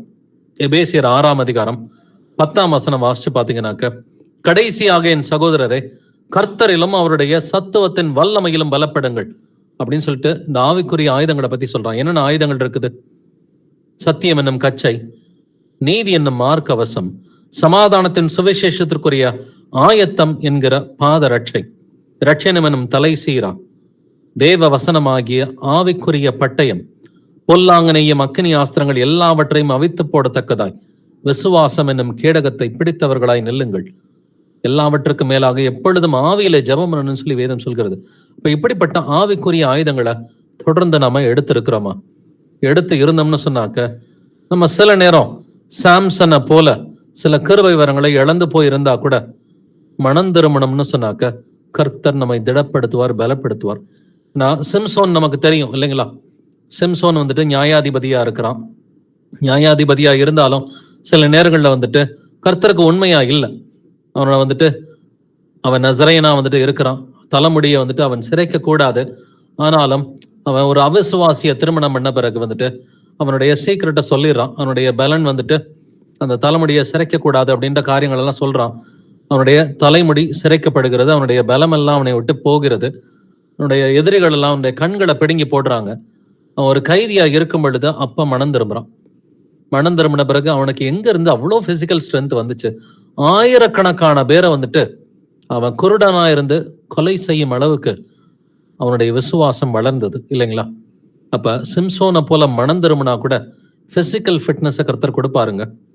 சிம்சோனை போல மனம் திரும்பினா மீண்டுமா பிசிக்கல் ஃபிட்னஸ் உங்களுக்கு வரும். பட் ஆவியில ஃபிட்னஸ் வேணும்னாக்க அதையும் நம்ம கர்த்தர்ட்ட கேட்கலாம். வேணா வேதத்துல இருந்து ஒரு சில சாட்சிகளை நம்ம பார்க்கலாம். கர்த்தர் ஆதியிலே ஆதாமை உண்டாக்கினார் இல்லைங்களா? ஆதாமை உண்டாக்கி என்ன சொல்கிறார்? நிலத்தை பண்படுத்தவும் காக்கவும் அவனை ஏற்படுத்தினார். எப்படிங்க ஒருத்தனா நிலத்தை வந்துட்டு பண்படுத்தவும் காக்கவும் முடியும்? வேணா என்டையர் பூமியை விட்டுருங்க. ஏதேன் தோட்டம் பெரிய தோட்டமா இருந்துச்சு இல்லைங்களா? வெறுமனே அந்த ஏதேன் தோட்டத்தை மட்டுமே பண்படுத்தணும், காக்கணும்னா இது எப்படி சாத்தியம்? இதுக்கு முதல்ல வந்துட்டு ஆவிலையும் ஃபிட்னஸ் வேணும், பிசிக்கலாவும் ஃபிட்னஸ் வேணும். பட் அதை ஆதாமுக்கு கர்த்தர் கொடுத்திருந்தார் இல்லைங்களா? ஆதாமுக்கு கர்த்தர் அந்த ஃபிட்னஸை கொடுத்திருந்தார். அதே போலதான் நோவா வந்துட்டு அதே ஆவியிலையும் வந்துட்டு மாம்சத்திலையும் ஃபிட்னஸோட இருந்ததுனாலதான் வந்துட்டு அவன் அந்த ஆர்க்கை வந்துட்டு செய்யறான். அந்த பேழையை வந்துட்டு செய்தது அவனும் அவனுடைய வீட்டார் மட்டும்தான் அந்த பேழையை வந்துட்டு மெயினாவே உண்டு பண்றாங்க. பட் சாராளை கவனிச்சு பாருங்க, அவங்க கர்த்தர் மேல் வந்துட்டு விசுவாசமா இருந்ததுனாலதான் வந்துட்டு அவங்க பிள்ளை பெறாத மலடியா இருந்தாலும் 90 வயசுல வந்துட்டு பிள்ளை பெறுவதற்கு அவங்க பலன் அடைகிறார்கள் அப்படின்றத பாக்குறோம். பட் யோசேப்பினுடைய சாட்சியை எடுத்து பாருங்க. அவனுடைய சொந்த சகோதரர்களால் வந்துட்டு அவன் நிந்திக்கப்பட்டு கொல்லப்படும் அளவுக்கு அவனுக்கு நிந்தைகள்லாம் வந்துட்டு வருது. பட் கடைசியா அவனை வெற்று போடுகிறார்கள். வேற தேசத்துக்கு போறான். அங்க எல்லாருமே அவிசுவாசிகளா இருக்கிறாங்க. ஒரு ஸ்டேஜ்ல ஜெயில எல்லாம் வந்துட்டு இருக்கிறான். பட் ஆனாலும் ஆவியிலே திடமனதா இருக்கிறான். ஆவியிலே திடமனதா இருந்து எங்க போனாலும் உண்மையை பேசி நன்மையை செய்து வந்துட்டு அவன் எல்லா பொல்லாங்கன காரியத்தையும் வந்துட்டு வெறுத்ததுனால வந்துட்டு கர்த்தர் அவனோட கூட இருந்து அவனை உயர்த்துகிறார். அப்ப யோசேப்புக்கு எங்கே இருந்து இந்த ஆவியிலே திடன் வந்தது, பலன் வந்தது? என்னை பலப்படுத்துகிற கிறிஸ்துவனாலே எல்லாவற்றையும் செய்ய எனக்கு பலன் உண்டு. அப்ப ஆதாமா இருக்கட்டும், நோவாவா இருக்கட்டும், சாராளா இருக்கட்டும், யோசேப்பா இருக்கட்டும், கர்த்தர் தான் அவர்களை பலப்படுத்தினார். மோசேவுக்கு மரிக்கும் பொழுது 120 வயதா இருந்தது. அவனுடைய கண் பார்வை மங்கவும் இல்லை, அவனுடைய உடம்புல வந்துட்டு பலன் குறையவும் இல்லை என்று வேதம் சொல்கிறது. இதே போலதான் காலேபும் பிசிக்கலி நல்லா ஃபிட்டா இருக்கிறேன்னு சொல்லி சொல்றான். யோசுவா கிட்ட பேசும் பொழுது எனக்கு இப்ப வயசு வந்துட்டு 80 இருந்தாலும் அதை தாண்டி இருந்தாலும் யுத்தத்திற்கு போகிற அளவுக்கு நான் இன்னமும் பிசிக்கலி ஃபிட்டா தான் இருக்கிறேன்னு சொல்லி கர்த்தருக்குள் சாட்சியாகவும் கர்த்தருக்குள் மகிழ்ச்சியாகவும் இருக்கிறான். தாவீது கோலியாத்து விஷயத்தை நம்ம பார்த்தோம். நாடு மேய்க்கிற ஒரு இளைஞனா இருந்தாலும் ஒரு ட்ரெயின்டு சோல்ஜர், ஒரு பெரிய ஜெயண்ட்டை வந்துட்டு கொல்ற அளவுக்கு அவனுடைய ஆவியில பலன் இருந்ததுனாலதான் பிசிக்கலா வந்துட்டு கர்த்தர் அவனை யுத்தத்திற்கு பழக்கப்படுத்தினார். எலியா தீர்க்கதரிசி எடுத்து பாத்தீங்கன்னாக்க ராஜாவை எதிர்க்கிற அளவுக்குலாம் அவனுக்கு திராணி கிடையாதுங்க. பட் கர்த்தர் மேல் வந்துட்டு திடமனதா இருந்ததுனால, கர்த்தருக்கு உண்மையா வந்துட்டு ஊழியம் செய்ததுனால வந்துட்டு ராஜாக்களையும் எதிர்த்தான் அப்படிங்கிறத வந்துட்டு பாக்குறோம். பெரிய பஞ்சகாலம் வந்தப்பையும் கர்த்தர் அவனை மட்டுமே போஷித்தார் அப்படிங்கிறத வாசிக்கிறோம். எசேக்கியா ராஜாவுக்கு வந்துட்டு எதிராக அசீரியா ராஜ்யம் வருது. எசேக்கியா ராஜாவுக்கு விரோதமாக அசீரிய ராஜ்யம் வந்து அவங்க எசேக்கியா ராஜாவை மிரட்டுறாங்க. மிரட்டும் பொழுது அவன் போய் முறையிட்டது கர்த்தர்ட்ட தாங்க. அந்த லெட்டரை கொண்டு போய் நேரா வந்துட்டு கர்த்தர்ட்ட போய் முறையிடுறான். ஆண்டவரே, இப்படியெல்லாம் உங்களை தூஷிக்கிறாங்க, நீங்க பாத்துக்குங்கன்னு சொல்லும் பொழுது கர்த்தர் ஒரே ஒரு தூதனை அனுப்பிவிட்டு அங்க வந்துட்டு 1,00,000க்கும் மேற்பட்ட வந்துட்டு அந்த எதிரிகளை அந்த தூதன் கொலை செய்தான் அப்படின்றத பாக்குறோம். அப்ப எசேக்கியா ராஜாவுக்கு எங்க இருந்து இந்த ஆவியிலே திடனும் பலனும் வந்தது அப்படின்னு பாத்தீங்கன்னா இது விசுவாசம். எசேக்கியா ராஜாவை போல விசுவாசி அவனுடைய ஜெனரேஷன்ல யாருமே கிடையாதுன்னு சொல்லி வேதம் சொல்கிறது. அப்ப எரேமியாவை எடுத்துக்கங்க. அப்போஸ்தலன் பவுல போலதான் எல்லா இடத்துலயும் அடி வாங்கி துன்பப்பட்டு அவன் வந்துட்டு சுவிசேஷம் அறிவிக்கிற ஒரு ஊழியக்காரனா இருக்கிறான். பழைய ஏற்பாட்டுல எரேமியா பாத்தீங்கன்னா அப்படியே போலதான் வந்துட்டு வீப்பிங் ப்ராஃபிட்னு சொல்லி சொல்லுவாங்க. எப்பொழுதும் எல்லா இடத்துலயும் அவனுக்கு துன்பங்கள் தான் இருக்குது. ஆனாலும் கர்த்தர் மேல் வந்துட்டு முழு விசுவாசமா இருந்தான். தானியேல் நமக்கு தெரியும், சிங்க குகையிலையும் வந்துட்டு ஆவியிலே பலன் கொண்டு திடமனதா இருந்தான்.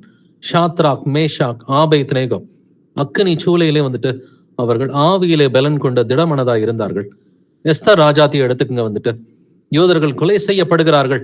அந்த பிளான்லாம் வந்துட்டு போட்டாங்க. ஹாமான் வந்துட்டு எல்லா பிளானும் ரெடியா வச்சிருக்கிறப்ப ஆவியிலே திடன் கொண்டு நான் செத்தாலும் பரவாயில்ல, ராஜா கிட்ட போய் நான் வந்துட்டு முறையிடுவேன், என்னுடைய ஜனங்களை காப்பாற்றுவதற்காக முறையிடுவேன்னு சொல்லி அவ உபவாசம் இருந்து கர்த்தர்ட்ட ஜெபம் பண்ணிட்டு தன்னுடைய ஜனங்களை ரட்சிக்கிறதுக்காக வந்துட்டு ராஜா கிட்ட திடமனதோடு வந்துட்டு பேசுகிறாள்.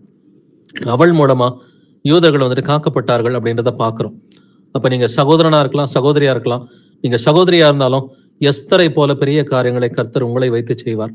அப்ப அந்த விசுவாசம் நமக்கு வேணும்.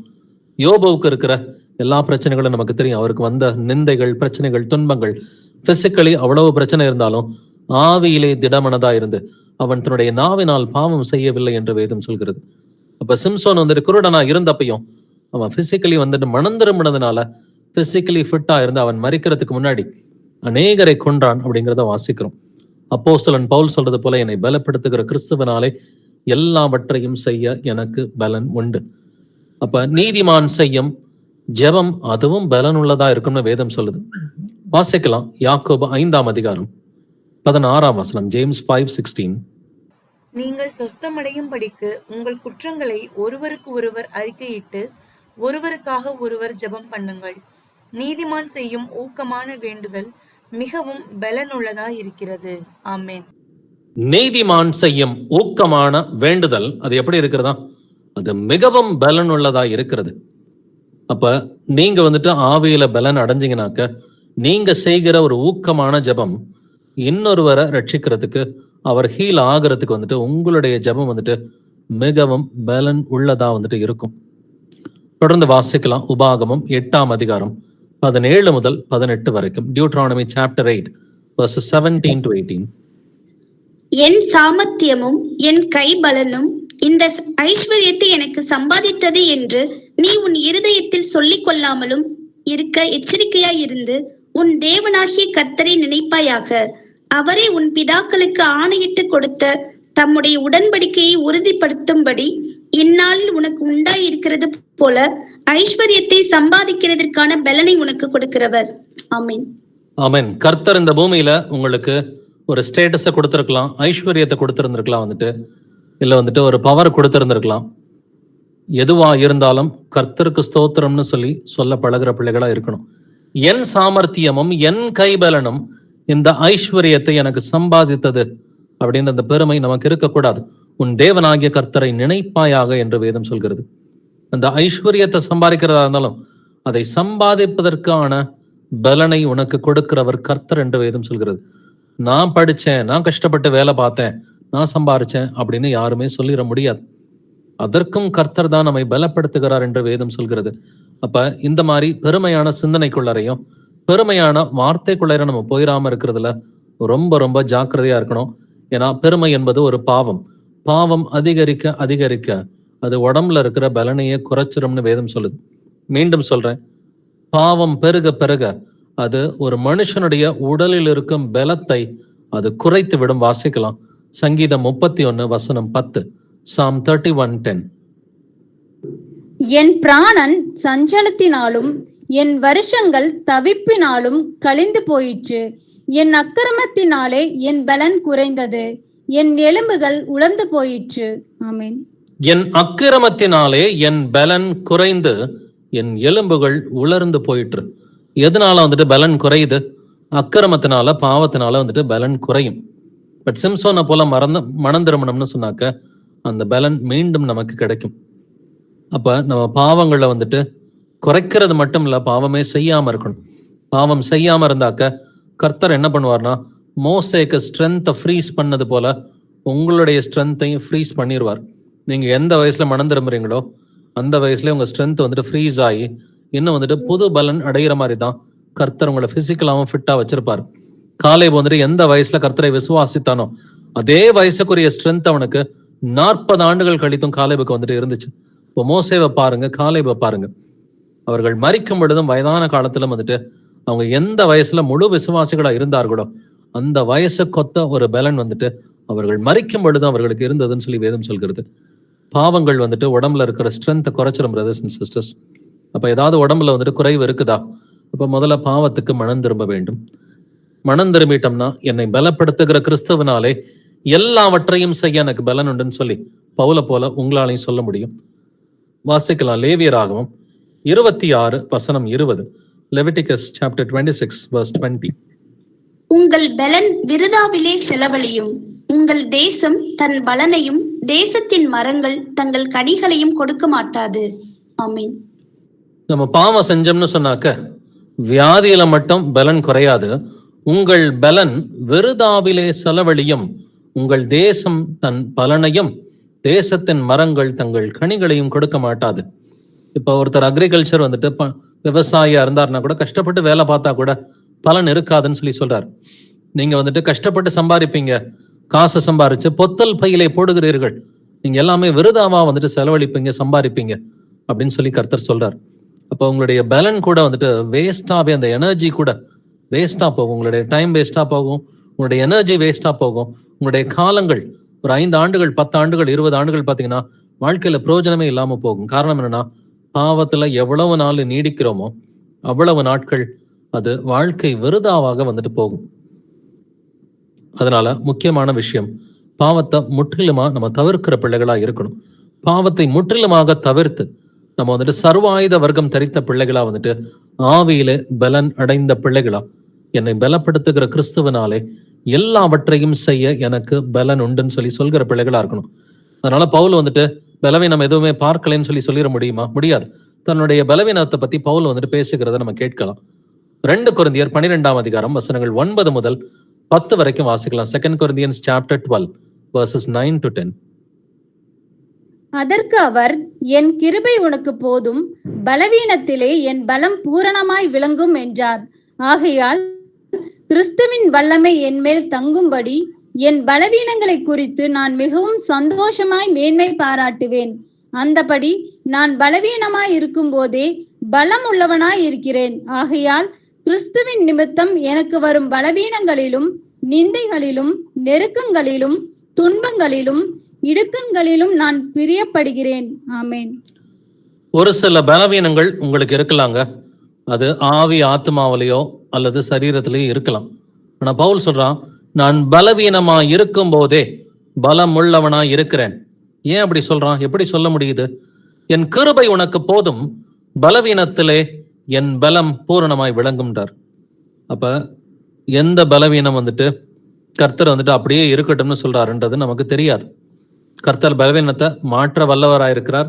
சில நேரம் இதுவே உனக்கு போதும், நம்ம சில நேரம் கேட்போம், ஆண்டவரே இது வேண்டாம், ஆண்டவரே இதை எடுத்து போட்டுருங்க, இந்த பிரச்சனையை எடுத்து போட்டுருங்க அப்படின்னு நம்ம சொன்னாலுமே ஆண்டவர் வந்துட்டு இல்ல இது இருக்கட்டும்னு சொல்லி சொல்லுவார்.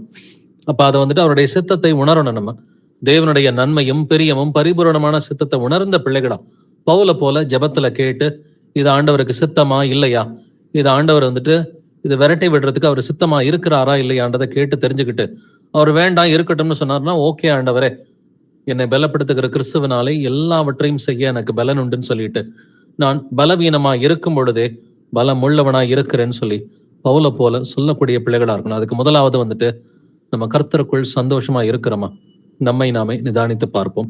ஆபகுக் தீர்க்கதரிசியை போல நான் கர்த்தருக்குள் எப்பொழுதும் சந்தோஷமா இருக்கிறேனா அப்படிங்கிறத நம்மை நாமே நிதானித்து பார்க்கணும். வெளிப்படுத்தின விசேஷம் 3 வாசிக்கலாம். ரெவலேஷன் 3:8.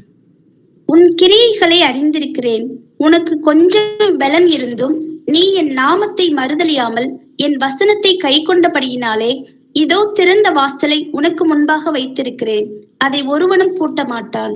ஆமீன். இது சிமர்னா சபையை பார்த்து கர்த்தர் பேசுகிற வசனம்.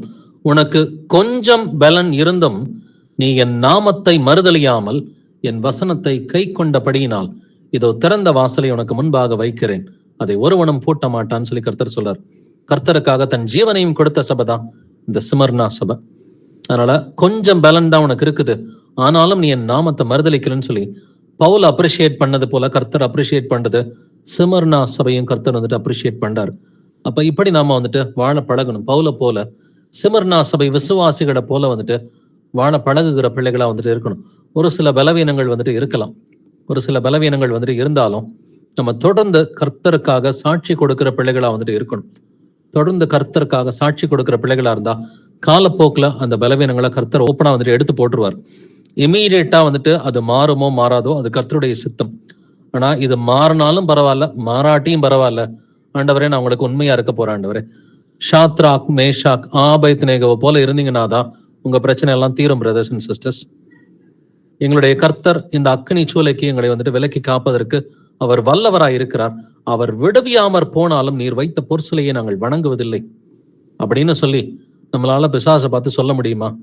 பிசாசை நீ எவ்வளவு சோதிச்சாலும் பரவாயில்ல, இந்த பிரச்சனை என்னை விட்டு நீங்கினாலும் பரவாயில்ல, நீங்காட்டியும் பரவாயில்ல, நான் பாவம் செய்ய மாட்டேன், நான் கோபப்பட மாட்டேன், நான் எரிச்சல் பட மாட்டேன், நான் கர்த்தருக்கு விரோதமான வார்த்தைகளை பேச மாட்டேன், கர்த்தருக்கு விரோதமான சிந்தனைகளை நான் சிந்திக்க மாட்டேன், என்னுடைய சரீரத்தின் அவயவங்களை வந்துட்டு தீமைக்கு நான் ஒப்பு கொடுக்க மாட்டேன்.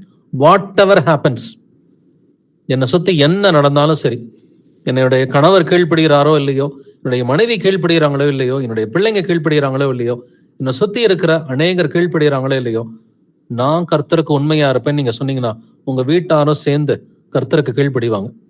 யார் கீழ்ப்படுகிறாங்களோ இல்லையோ, நான் கீழ்ப்படிய போறேன்னு நீங்க என்னைக்கு முடிவெடுக்கிறீங்களோ அன்னைக்கு தாங்க உங்க வீட்டாரும் கர்த்தருக்கு கீழ்ப்படிய ஆரம்பிப்பாங்க.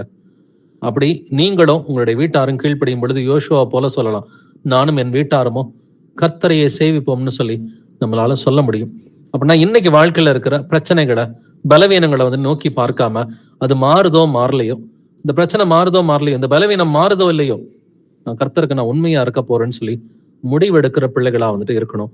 நான் பலவீனமா இருக்கும் பொழுதே பலம் உள்ளவனா இருக்கிறேன்னு சொல்லி நம்மளால சொல்ல முடிஞ்சுன்னா நீங்க கர்த்தருக்குள்ளார சந்தோஷமா இருக்கிறீங்கன்னு சொல்லி வேதம் சொல்கிறது. வாசிக்கலாம் 1 கொரிந்தியர் 1:27. 1 Corinthians 1:27. ஞானிகளை வெட்கப்படுத்தும்படி தேவன் உலகத்தில் பைத்தியமானவர்களை தெரிந்து கொண்டார். பலம் உள்ளவைகளை வெட்கப்படுத்தும்படி தேவன் உலகத்தில் பலவீனமானவர்களை தெரிந்து கொண்டார். ஆமென். நீங்க பலவீனமா இருக்கலாங்க, பிரச்சனையோட இருக்கலாம், ஆனா பலம் உள்ளவைகளை வெட்கப்படுத்தும்படி தேவன் உலகத்தின் பலவீனமானவைகளை தெரிந்து கொண்டார் என்று வேதம் சொல்கிறது. அப்ப நீங்க பலவீனமா இருந்தாலும் சில பிரச்சனைகளோடு இருந்தாலும் கர்த்தர் உங்களை தெரிந்து கொண்டார் என்று வேதம் சொல்கிறது. அப்ப எந்த நிலைமையில என்ன பலவீனத்துல இருக்கிறீங்களோ, என்ன பிரச்சனையோட இருக்கிறீங்களோ அந்த நிலைமையிலே கர்த்தரை ஏத்துங்க. இதை மாறட்டும், நான் அப்புறம் கர்த்தரை ஏத்துக்கிறேன் அப்படின்ற வார்த்தை அந்த சிந்தனை நம்மளோட இருதயத்துல இருக்கக்கூடாது. இந்த பிரச்சனை மாறட்டும், இல்ல இந்த பலவீனம் மாறட்டும், அதுக்கப்புறம் நான் இயேசுவுக்கு ஊழியம் பார்க்கிறேன், அதுக்கப்புறம் நான் வந்துட்டு பைபிள் படிக்கிறேன், அதுக்கப்புறம் நான் ஜெபம் பண்றேன், அதுக்கப்புறம் நான் ஞானஸ்நானம் எடுக்கிறேன், அதுக்கப்புறம் நான் பெர்ஃபெக்டா இருக்கிறேன்னு சொல்லி நம்ம நினைச்சோம்னா நம்மளால மாறவே முடியாது. இது மாறுதோ மாறலையோ, இந்த பலவீனம் நீங்குதோ நீங்களையோ, ஷாத்ராக் மேஷாக் ஆபேத்நேகோவை போல நான் வந்துட்டு கர்த்தருக்கு உண்மையா இருப்பேன், மரண பரியந்தம் எனக்கு உண்மையாருன்னு சொல்லி கர்த்தர் சொல்லார். எது வரைக்கும்? மரண பரியந்தம் எனக்கு உண்மையாருன்னு சிமர்னா சபையை பார்த்து சொல்லார். இப்படி மரண பரியந்தம் உண்மையா இருந்தவங்க தான் ஷாத்ராக் மேஷாக் ஆபேத்நேகோ. அப்படின்னா அந்த அளவுக்கு வந்துட்டு மரண பரியந்தம் உண்மை உள்ளவர்களா இருந்தா மட்டும்தான் நாமும் அவர்களை போல சாட்சிகளா இருக்க முடியும். மத்தேயு 11:25 நீங்க வாசிக்கும் பொழுது, ஆண்டவரே இவைகளை ஞானிகளுக்கும் கல்விமான்களுக்கும் மறைத்து பாலகருக்கு வெளிப்படுத்தினபடியால் சோத்திரிக்கிறேன் அப்படிங்கிறார். இப்ப ஆண்டவருக்கு தேவை வந்துட்டு பாலகர்கள் தான். அவருக்கு பலவீனமா இருந்தாலும் அவரை அந்த பலவீனத்திலையும் விசுவாசிக்கிற பிள்ளைகள் தான் கர்த்தருக்கு தேவை. அதனாலதான் அப்போஸ்தலன் பவுல் வந்துட்டு உன்னுடைய பலவீனம் போகணும்னு சொல்லி ஜெபம் பண்ணப்பையும், உன்னுடைய பலவீனத்தில் என்னுடைய பலன் வெளிப்படும், என் கிருபை உனக்கு போதும் அப்படின்னு சொல்லிட்டார். அப்ப பிரச்சனை மாறுதோ மாறலையோ, உங்களுடைய பலவீனமோ உங்களுடைய பிரச்சனைகளோ மாறுதோ மாறலையோ, நான் பாவம் செய்ய மாட்டேன்னு சொல்லி என்னைக்கு நீங்க முடிவெடுக்கிறீங்களோ அன்னைக்கு உங்களுடைய பிரச்சனைகள் நீங்கும் அப்படின்றதுல எந்த ஒரு சந்தேகம் இல்லை. இதுக்கு நமக்கு தேவை அந்த இன்னர் பீயிங், உள்நான மனுஷன் வந்துட்டு பலப்படணும். வாசிக்கலாம் எபேசியர் 3ஆம் அதிகாரம் வசனங்கள் 16 முதல் 17 வரைக்கும். Ephesians chapter 3 verses 16 to 17. நீங்கள் அவருடைய ஆவியினாலே உள்ளான மனுஷனில் வல்லமையாய் பலப்படவும், விசுவாசத்தினாலே கிறிஸ்து உங்கள் இருதயங்களில் வாசமாயிருக்கவும், நீங்கள் அன்பிலே வேரூன்றி நிலை பெற்றவர்களாகி. ஆமென். நீங்கள் அவருடைய ஆவியினாலே எப்படி பலப்படணும்? உள்ளான மனுஷனில் வல்லமையாய் பலப்படணும். இல்லைங்களா? சாதாரணமா பலப்படணும் கர்த்தர் விரும்பலங்க. நீங்க வல்லமையாய் பலப்படணும். எங்க? உள்ளான மனுஷனில் வல்லமையாய் படப்படணும். இது எதனால நடக்கும்? இது பரிசுத்த ஆவியினால மட்டும்தான் நடக்கும். விசுவாசத்தினாலே கிறிஸ்து உங்கள் இருதயங்களில் வாசமாய் இருக்கவும் நீங்கள் அன்பிலே வேரூன்றியவர்களா, அன்பிலே நிலை பெற்றவர்களா இருக்கணும்னு சொல்லி வேதம் நமக்கு சொல்லி கொடுக்கிறது. அப்ப இந்த உள்ளான மனுஷன், இன்னர் பீயிங், அந்த விசுவாசத்தோடு இருக்கக்கூடிய அந்த உள்ளான மனுஷன் நாளுக்கு நாள் வந்துட்டு புதுப்பிக்கப்படுறானா, நாளுக்கு நாள் வந்துட்டு பலன் அடைகிறானான்னு சொல்லி நம்மை நாமே நிதானிக்கிறவர்களா இருப்போம். 2 கொரிந்தியர் 4:16 வாசிக்கலாம். 2 Corinthians 4:16. ஆனபடியினாலே நாங்கள் சோர்ந்து போகிறதில்லை. எங்கள் புறம்பான மனுஷனானது அழிந்தும் உள்ளான மனுஷனானது நாளுக்கு நாள் புதிதாக்கப்படுகிறது. ஆமென். எங்கள் புறம்பான மனுஷனானது அழிந்தும் உள்ளான மனுஷனானது நாளுக்கு நாள் புதிதாக்கப்படுகிறது.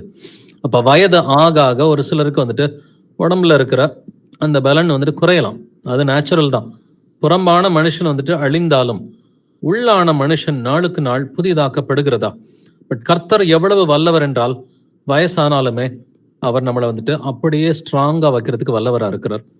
அவர் மோசேக்கு செஞ்சது போல, காலேபுக்கு செஞ்சது போல வந்துட்டு, இல்ல சிம்சோன் மனம் திரும்பிய பிறகு அவனுக்கு இழந்த ஸ்ட்ரென்த்தை வந்துட்டு கொடுத்தார். அதை போல நம்மையும் வந்துட்டு அவரை பலப்படுத்துவதற்கு வல்லமை உள்ள தேவனாதான் வந்துட்டு இருக்கிறார். அப்படின்னா நம்ம இதுவரைக்கும் எவ்வளவோ சாட்சிகளை இன்னைக்கு நம்ம கேட்டோம் வேதத்திலிருந்து.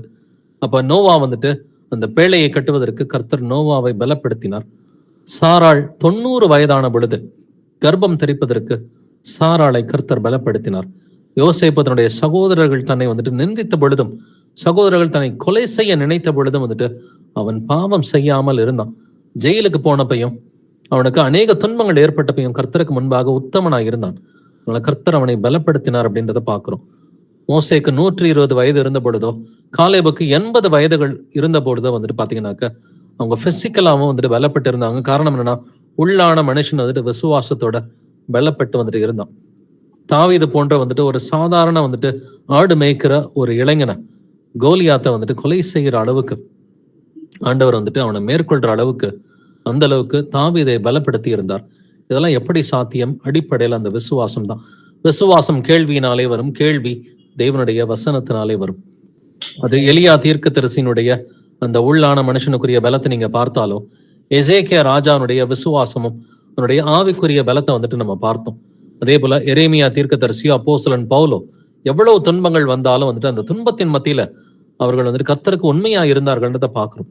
தானியேல் வந்துட்டு சிங்க குகையில வந்துட்டு கர்த்தருக்கு உண்மை உள்ளவனா ஆவியிலே பலன் அடைந்துதான் இருந்தான். ஷாத்ராக், மேஷாக், ஆபேத்நேகோ அவங்க வந்துட்டு அக்கினி சூளையிலே வந்துட்டு ஆவியிலே பலன் கொண்டவர்களா இருந்தார்கள் அப்படிங்கிறத பாக்குறோம். இவ்வளவு சாட்சிகளை பார்த்துட்டோம் இல்லைங்களா? அதனாலதான் கர்த்தர் சொல்றாரு, உன் தேவனாகிய கர்த்தரிடத்தில் நீ முழு இருதயத்தோடு மட்டுமல்ல, முழு ஆத்மாவோடு மட்டுமல்ல, உன் முழு மனதோடு மட்டுமல்ல, உன் முழு பலத்தோடும் அன்பு கூர்வாயாக. இதுவே பிரதான கற்பனை என்று வேதம் சொல்கிறது. தேவனாகிய கர்த்தரை எப்படிங்க அன்பு செய்யணும்? முழு இருதயத்தோடும், முழு மனதோடும், முழு ஆத்மாவோடும், முழு பலத்தோடும் அன்பு செய்ய வேண்டும் என்று வேதம் சொல்கிறது. ஏன்னா கர்த்தர் என் பலனும் என் கீதமுமானவர் என்று வேதம் சொல்கிறது. கர்த்தர் தான் நம்முடைய பலனா இருக்கிறார். கர்த்தரையும் அவர் வல்லமையையும் நாடுங்கள் என்று வேதம் சொல்கிறது. இப்ப கர்த்தரை மட்டும் நீங்க நாடுறது இல்ல, கர்த்தருடைய வல்லமையை சேர்த்துதான் நீங்க நாடுறீங்க இல்லைங்களா? கர்த்தருக்கு காத்திருக்கிறவர்களோ புது பலன் அடைந்து கழுகுகளைப் போல செட்டைகளை அடித்து எழும்புவார்கள் என்றும் வசனங்களை வாசிச்சிருப்பீங்க. அவர்கள் ஓடினாலும் இளைப்படையார்கள், நடந்தாலும் சோர்ந்து போகார்கள் என்று வேதம் சொல்கிறது. கர்த்தர் தமது ஜனத்துக்கு பலன் கொடுப்பார். கர்த்தர் தமது ஜனத்திற்கு சமாதானம் அருளி அவர்களை ஆசீர்வதிப்பார். அப்ப கர்த்தர் தான் நம்முடைய பலனா இருக்கிறார் இல்லைங்களா? அதை உணர்ந்த பிள்ளைகளா வந்துட்டு, என்னை பலப்படுத்துகிற கிறிஸ்துவனாலே எல்லாவற்றையும் செய்ய எனக்கு பலன் உண்டு. இந்த வசனத்தை உங்க எல்லாருக்குமே பிடிக்கும்னு நினைக்கிறேன். இந்த வசனத்தை அநேகர் வந்துட்டு வீட்டுல கூட எழுதி, ஒரு பலகையில எழுதி கூட நீங்க வந்துட்டு மாட்டி வச்சிருக்கலாம். பட் அதை வாழ்க்கையில எந்த அளவுக்கு இம்ப்ளிமெண்ட் பண்றோன்னு சொல்லி நம்மை நாமே நிதானிக்கிறவர்களா இருப்போம். அப்போஸ்தலன் பவுலை போல ஏதாவது பிரச்சனை இருந்தாலும், நிறைய துன்பங்கள் இருந்தாலும், சில பலவீனங்கள் இருந்தாலும், என்னை பலப்படுத்துகிறவர் கர்த்தர்னு சொல்லி நீங்க முழு விசுவாசமா இருந்து உள்ளான மனுஷனுக்குள்ளார நாளுக்கு நாள் நீங்க பலன் அடைந்தீங்கன்னு சொன்னாக்க, நம்மை பலப்படுத்துகிறவர் நம்முடைய கர்த்தராகிய இயேசு கிறிஸ்துவாய் இருப்பார்.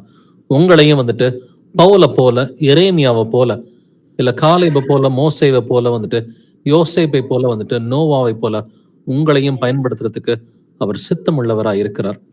ஸோ இப்படி நம்ம ஒவ்வொருத்தரையும் கர்த்தர் பயன்படுத்தணும்னு சொல்லி, நம்ம ஒவ்வொருத்தருக்கும் கர்த்தர் பலனா இருக்கணும்னு சொல்லி, என்னை பலப்படுத்துகிற கிறிஸ்துவனாலே எல்லாவற்றையும் செய்ய எனக்கு பலன் உண்டுன்னு சொல்லி, நம்ம வெறும் வார்த்தையினால மட்டும் சொல்லாம கிரியினாலையும் இதை வெளிப்படுத்துகிற இந்த வசனத்தை வாழ்கிற பிள்ளைகளா நம்ம இருக்கணும்னு சொல்லி ஒரு ஜெபத்தோட இன்றைக்கான பைபிள் ஸ்டடியை நிறைவு செய்யலாம். எங்கள் கர்த்தராகிய இயேசு கிறிஸ்துவே, எங்கள் அப்பா தந்தையே, மை போற்றுகிறோம், மை புகழுகிறோம், மை வாழ்த்தி வணங்கி மை ஆராதிக்கிறோம், மை துதிக்கிறோம், உமக்கு நன்றி செலுத்துகிறோம், உமக்கு ஸ்தோத்திரம் செலுத்துகிறோம். ஆண்டவரே, எங்கள் கர்த்தராகிய இயேசு கிறிஸ்துவே, நீர் நல்லவர், வல்லவர், பரிசுத்தர், தூயவர், நீர் இரக்கமுள்ளவர், நீர் சாந்தமுள்ளவர், நீர் நீதி உள்ளவர். துதியும் கனமும் மகிமையும் வல்லமையும் என்றென்றும் உடையது. ஏசப்பா ஆண்டவரே, இந்த வசனங்களுக்காக உம்மை ஸ்தோத்திரிக்கிறோம், உமக்கு நன்றி செலுத்துகிறோம். ஆண்டவரே, நாங்கள் ஆண்டவரே உம்மை எங்களுடைய முழு இருதயத்தோடும், முழு ஆத்மாவோடும், முழு மனதோடும், முழு பலத்தோடும் அன்பு கூறுவதற்கு எங்களுக்கு கிருபையை கொடுங்கப்பா. நீர் ஒருவரை எங்கள் தேவனாகிய கர்த்தராய் இருக்கிறீர். ஆண்டவரே, நாங்கள் உமக்கு முன்பாக நாங்கள் பாவம் செய்தோம் ஆண்டவரே. ஆனாலும் ஆண்டவரே, நீர் எங்களுக்கு பலத்தை கொடுத்திருக்கிற அந்த கிருபைக்காக உமக்கு நன்றி செலுத்துகிறோம். ஆண்டவரே, எங்களுக்கு மனம் திரும்புதலை கொடுத்தீங்க, எங்களுக்கு ஆண்டவரே ஜீவனை கொடுத்திருக்கிறீங்க. இந்நாள் மட்டும் ஆண்டவரே உமக்கு உண்மையா இருக்கக்கூடிய கிருபையை நீங்க கொடுத்திருக்கிறீங்கப்பா. அந்த கிருபை வரங்களுக்காக உம்மை ஸ்தோத்திரிக்கிறோம், நமக்கு நன்றி செலுத்துகிறோம். ஆண்டவரே, தொடர்ந்து ஆண்டவரே இன்று வசனங்களை கேட்ட எல்லோருமே, ஒவ்வொரு ஆத்மாக்களும், ஒவ்வொரு குடும்பமும் என்னை பலப்படுத்துகிற கிறிஸ்துவனாலே எல்லாவற்றையும் செய்ய எனக்கு பலன் உண்டு அப்படின்னு சொல்லி விசுவாசிக்கத்தக்கதாக, எல்லோருமே இந்த வசனத்தை வாழத்தக்கதாக நீர் எங்களை பலப்படுத்த வேண்டுமாறு உம்மை கெஞ்சி மன்றாடுகிற. ஆண்டவரே, நோவாவை பலப்படுத்திய தேவன், யோசேப்பை பலப்படுத்திய தேவன், ஆண்டவரே மோசேயும் காலேபையும் வந்துட்டு தாவீதையும் எலியாவையும் எசேக்கியாவையும் பலப்படுத்திய தேவன் எங்களையும் பலப்படுத்துவீர் என்பதை நாங்கள் விசுவாசிக்கிறோம். ஆண்டவரே, ஆண்டவரே தானியேலுக்கும் ஷாத்ராக், மேஷாக், ஆபேத்நேகோவுக்கு நீங்க ஆவிக்குரிய பலனா இருந்தீங்கப்பா. நீர் எங்களுக்கும் நீரே எங்கள் பலனா இருக்கிறீர். ஆண்டவரே, நாங்கள் எப்பொழுதும் கர்த்தருக்குள் களி கூறுவதற்கு, கர்த்தருக்குள் சந்தோஷமா இருப்பதற்கு நீர் எங்களுக்கு இரக்கம் பாராட்ட வேண்டுமாறு உம்மை கெஞ்சி மன்றாடுகிற. ஆண்டவரே, பவுலை போல இல்ல எரேமியாவை போல நாங்கள் சுவிசேஷம் அறிவிக்கும் பொழுது நிந்திக்கப்பட்டாலும் வந்துட்டு எப்பொழுதும் கர்த்தருக்குள் சந்தோஷமா இருப்பதற்கு நீர் எங்களை பழக்க வைக்க வேண்டுமாறு உம்மை கெஞ்சி மன்றாடுகிற. ஆண்டவரே, தாவீதை எப்படி நீங்க யுத்தத்துக்கு பழக்கப்படுத்தினீங்களோ, எங்களை அதே போல ஆவிக்குரிய போராட்டத்திற்கு நீர் பழக்கப்படுத்த வேண்டுமாறு உம்மை கெஞ்சி மன்றாடுகிற. ஆண்டவரே, கர்த்தரிலும் கர்த்தருடைய சத்துவத்தின் வல்லமையிலும் பலப்படுங்கள் என்று வேதம் சொல்கிறது போல நாங்கள் எப்பொழுதும் சத்தியம் என்னும் கச்சையோடு, நீதி என்னும் மார்க்க வசத்தோட, சமாதானத்தின் சுவிசேஷத்திற்குரிய ஆயத்தம் என்கிற பாத ரட்சையோட, ரட்சணம் என்னும் தலை சீராவோட, தேவ வசனமாகிய ஆவியின் பட்டயத்தோட, விசுவாசம் என்கிற கேடகத்தோட வந்துட்டு எப்பொழுதும் ஆவியிலே ஜெபம் பண்ணுகிற பிள்ளைகளா, சர்வாயுத வர்க்கம் தெரித்த ஆண்டவருடைய பிள்ளைகளா நாங்கள் பிசாசை எதிர்ப்பதற்கு, உங்கள் பிசாசை மேற்கொள்வதற்கு, எங்களுக்கு வருகிற எல்லா சோதனையும் மேற்கொண்டு ஜெயம் கொள்ளுகிற பிள்ளைகளா இருக்கணும்னு சொல்லி எங்கள் ஒவ்வொருவருமே இயேசு கிறிஸ்துவின் நாமத்தால் ஆசீர்வதிக்கிற. ஆண்டவரே, எங்களுக்கு ஒரு சில பலவீனங்கள் இருந்தாலும், எங்களுக்கு ஒரு சில போராட்டங்கள், பிரச்சனைகள் இருந்தாலும் வந்துட்டு கர்த்தர் என் பலனா இருக்கிறாருன்னு சொல்லி உங்கள் முழு விசுவாசத்தோடு இருப்பதற்கு எங்களுக்கு கிருபையை கொடுங்கப்பா. ஷாத்ராக், மேஷாக், ஆபேத்நேகோவை போல பிரச்சனை நீங்கினாலும் பரவாயில்ல, நீங்காட்டியும் பரவாயில்ல, வந்துட்டு நீர் வைத்த பொற்சிலையை நாங்கள் வணங்குவதில்லை, நாங்கள் பாவம் செய்ய மாட்டோம் என்ற உறுதியாக விசுவாசத்தோடு நாங்கள் முடிவெடுக்கிறதுக்கு எங்களுக்கு கிருபையை கொடுங்கப்பா. நாங்க சிமர்னா சபையை போல கொஞ்சம் பலன் இருந்தோம் ஆண்டவருடைய நாமத்தை பற்றி கொண்ட பிள்ளைகளா நாங்கள் ஆண்டவரை தொடர்ந்து இந்த உலகத்துல வந்துட்டு நாங்கள் சுவிசேஷம் அறிவிக்கிறதுக்கும், நாங்கள் சாட்சிகளாக இருப்பதற்கும் நீர் எங்களை திடப்படுத்த வேண்டுமாறு கெஞ்சி மன்றாடுகிறேன். எப்பொழுதும் ஆண்டவரை கர்த்தருக்குள் சந்தோஷமா இருப்பதற்கு கற்றுக் கொடுங்கப்பா. ஆபக்குக் தீர்க்கதரிசிக்கு நீங்க சொன்னது போல வந்துட்டு ஆண்டவரை சூழ்நிலை எப்படி இருந்தாலும் வந்துட்டு ஆபக்குக் தீர்க்கதரிசி சொன்னது போல கர்த்தருக்குள் நான் சந்தோஷமா இருப்பேன், என் ரட்சிப்பின் தேவனுக்குள் நான் களி கூறுவேன்னு சொல்லி வேதம் சொல்கிறது ஆண்டவரே. அதே போல கர்த்தர் என் பலனா இருக்கிறார்னு சொல்லி நாங்கள் எப்பொழுதும் திடமனதா இருப்பதற்கும், கர்த்தருக்குள் சந்தோஷமா இருப்பதற்கும், எப்பொழுதும் சாட்சிகளா இருப்பதற்கும், என்ன பிரச்சனை வந்தாலும் என்ன துன்பம் வந்தாலும் வந்துட்டு எப்பொழுதும் இயேசுவே நாங்கள் உமக்கு உண்மை உள்ளவர்களா இருப்பதற்கு எங்களுக்கு இரக்கம் பாராட்டுங்கப்பா. நாங்கள் எப்பொழுதும் ஆவியின் கனியை கைவிடாது இருப்பதற்கு எங்களுக்கு இரக்கம் பாராட்டுங்கப்பா. ஆவியின் கனியோ அன்பு, சந்தோஷம், சமாதானம், நீடிய பொறுமை, தயவு, நற்குணம், விசுவாசம், சாந்தம், இச்சையடக்கம் என்று வேதம் சொல்கிறது. இப்படிப்பட்ட இந்த 9 ஆவியின் கனியோடு இருக்கணும்னு சொல்லி எங்கள் ஒவ்வொருவருமே இயேசு கிறிஸ்துவின் நாமத்தினால் நாங்கள் ஆசீர்வதிக்கிற ஆண்டவரே. நீங்க எங்களை பலப்படுத்துங்க, திடப்படுத்துங்கப்பா. துதிகன மகிமையெல்லாம் இயேசுவே ஒருவருக்கே உண்டாவதாக. இந்த ஜெபங்களை என்னுடைய கர்த்தராகிய இயேசு கிறிஸ்துவின் மகா பரிசுத்த நாமத்தினால் ஏறெடுக்கிறேன், ஜீவனுள்ள எங்கள் நல்ல பிதாவே. ஆமென், ஆமென். Praise Lord, brothers and sisters. Thank you, brothers and sisters.